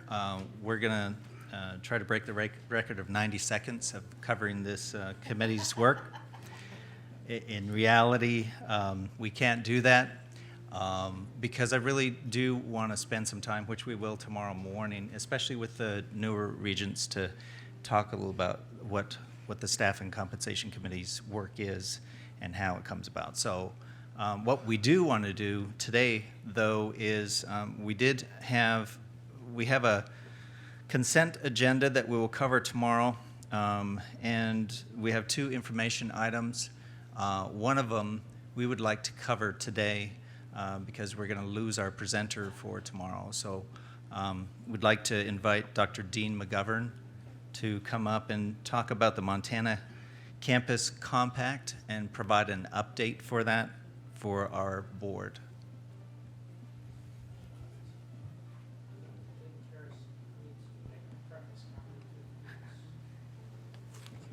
Sure. Do you have a comment you'd like to make? Yes, Mr. Chairman, members of the board, just on behalf of the Montana Campus Compact, as chair of the Montana Campus Compact Board, I just want to acknowledge Dean for all of his service to Campus Compact and to the state of Montana, because Dean has announced to us that he has had a new opportunity that he's been able to take advantage of, and we're very happy for him, sad for us in Montana, but Dean will be moving to Utah in August, but we appreciate all he's done. We just wanted to acknowledge his hard work on behalf of all of Montana's students for community service.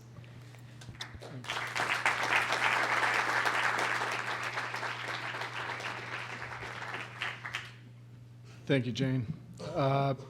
Mr. Chairman, members of the board, it has been my pleasure to serve, and I just wanted to give you a brief update on what we've been up to this year. Obviously, as you know, the compact is composed of college and university presidents and CEOs from around the state, dedicated to, as Chairman Karras noted, community service, but also community engaged learning, not only getting students involved in community service and direct service opportunities, but all civic pathways, including philanthropy, social entrepreneurship, politics and policy, activism, and community engaged scholarship. We do that with students. We also do that with faculty. It is our philosophy. We teach faculty to engage in community engaged scholarship and service learning. It's our philosophy that with faculty, it's not enough to predict the rain. We also want them to help build the ark. So when they teach and do their research, we want them to be engaged in community issues in and around Montana. So if you'll advance the slide. This is our mission that you're familiar with. The compact, again, is a coalition of the colleges and universities around the state. Involved in the compact are all the publics, all 3 of the privates, the community colleges, and several of the tribal colleges. Advance, please. We have a few programs that I wanted to just go over some highlights from this year.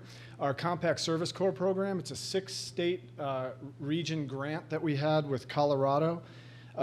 It engaged 2,100, almost 2,200 students around the 6-state region. 671 of those students were from Montana in this particular program.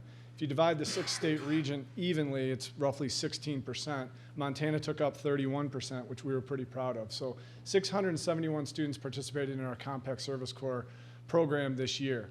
36 campuses around the region. 13 of them came from Montana, which is fantastic. Each of these students is a registered and enrolled AmeriCorps member when they participate.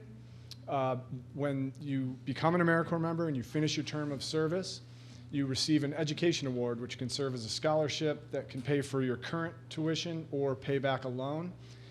We doled out roughly $3.1 million across the 6-state region. A little more than $1 million of those dollars came to Montana students.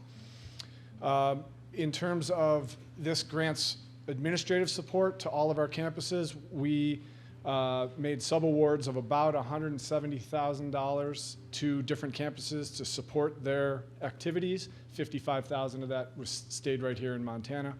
And in terms of community service hours that the students provided to their communities, about 1.5 million hours across the grant and across the region, and about 400,000 right here in Montana. Advance, please. We also have a VISTA program. This is a full-time national service program. 2 of our wonderful VISTAs, one alum, Rock Turner, whom you met earlier, was a graduating member of our VISTA class last year, and Molly Wilkins is in the audience today. She's a current VISTA. She's one of 29 full-time placements that we made this year. We estimate that these placements are worth around $32,000. We share the burden of those with the sites that they serve at. And with 29 fully implemented this year, we're close to $1 million, $900,000 in value. They served 60,000 hours of community service, and they built campus community partnerships. They helped reintegrate veterans into their educations and their second missions returning from Iraq and Afghanistan. And we also had them doing a lot of work for college access and success. Advance, please. Our Ready Campus program is new about 2 years ago. We received a grant from the Corporation for National Community Service to conduct disaster preparedness trainings around the state. Several campuses took us up on it a couple years ago. This past year, we had trainings done at Rocky Mountain College, Little Bighorn College, Carroll College, and the University of Great Falls. We also did some actor-shooter simulations where there was a simulation on campus that perhaps a shooter came to campus. We're doing one at Little Bighorn College this fall, but one is set to, 2 were done this past spring, one at Bitterroot College and the University of Great Falls. And then this fall, we are gearing up for a Disaster Institute, which will, all students around the state will be invited to. That's in October in Billings, and it's in a partnership with the American Red Cross and the Montana Disaster Emergency Services.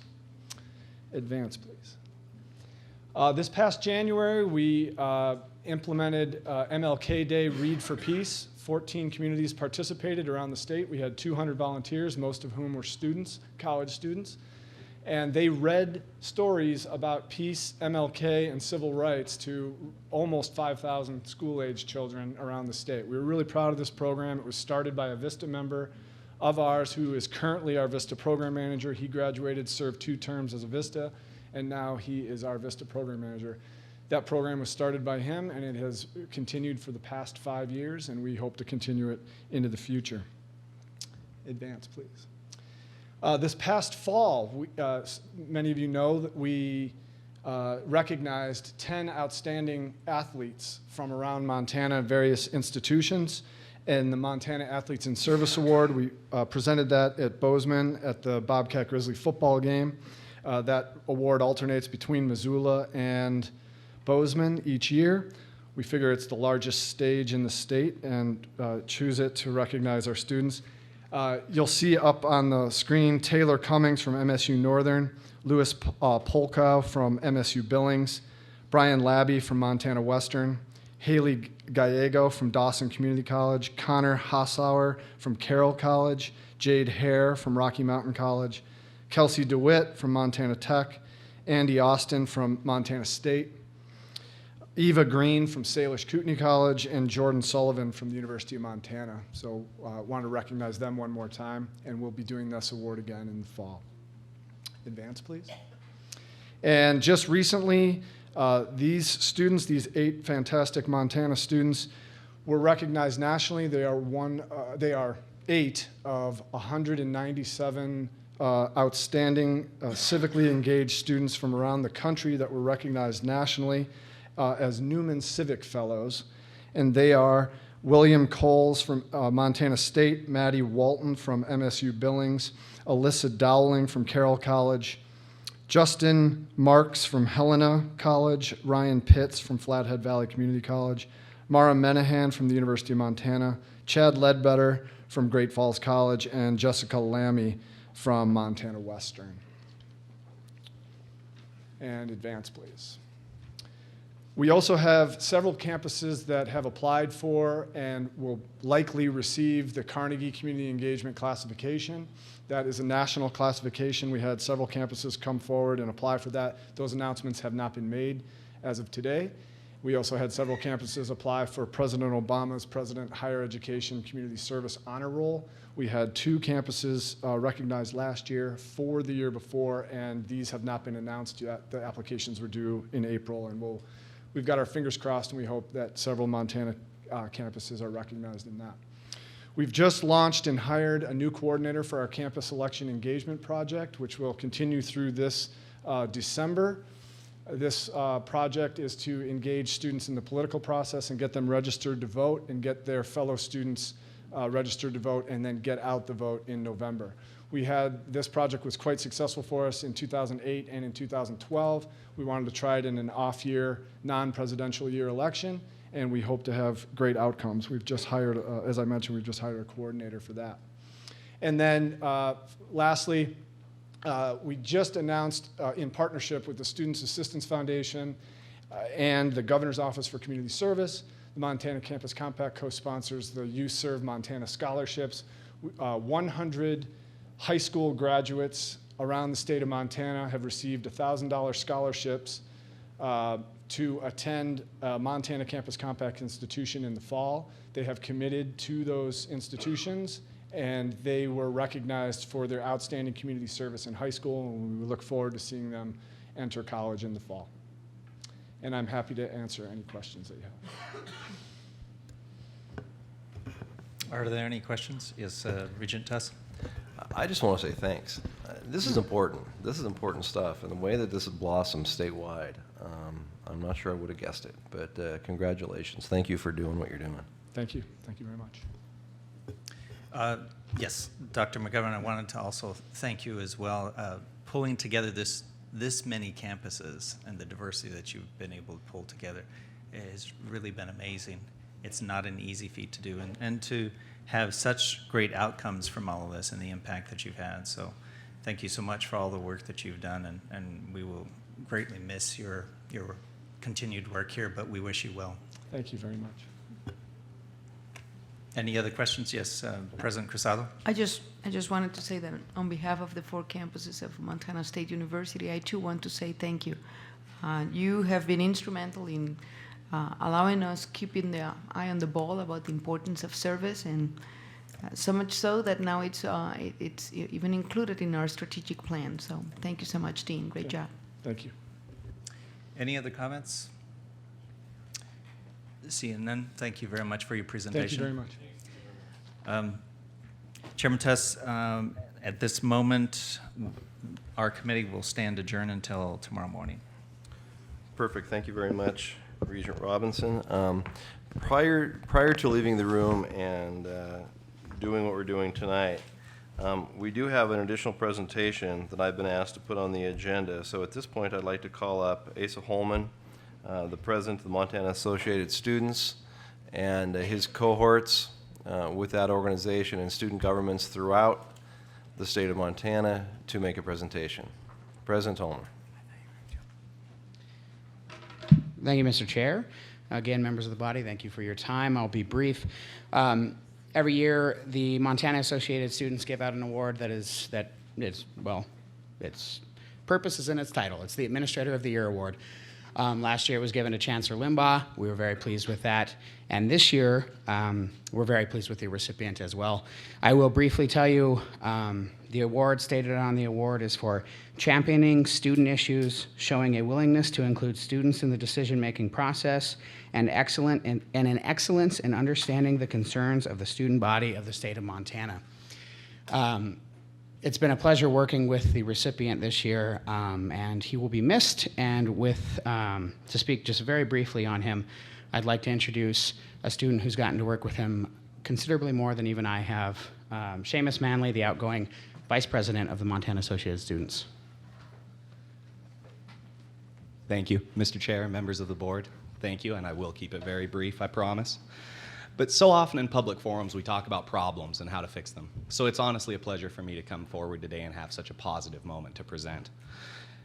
Today, it's MAS's pleasure to honor a man who I've come to associate with his favorite phrase: we need to hear from the students. Today, we honor a leader who came to a small, rural, public college in the middle of nowhere in Montana to spread two programs he believes in: experiential learning and the block scheduling program. Today, that program is known as Experience One at Montana Western, and it's been an unqualified success. Our enrollment, retention, graduation rates, and every other metric I have seen have significantly improved during his tenure, and the Montana University system can say we are the only one in the nation that features the Experience One program. For these reasons, and so many more, we are all proud to present the MAS Administrator of the Year Award to Chancellor Richard Story of Montana Western University. Upon your retirement from our university system, everyone will miss you, and so will I. Thank you for everything, sir. And I think I still owe you a cheeseburger.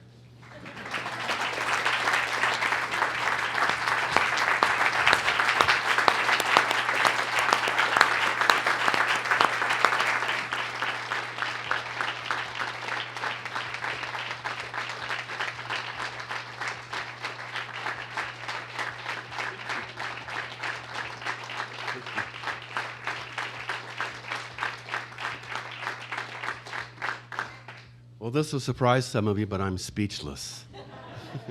Thank you so much to the students. I can't tell you how much this means to me. Thank you so much.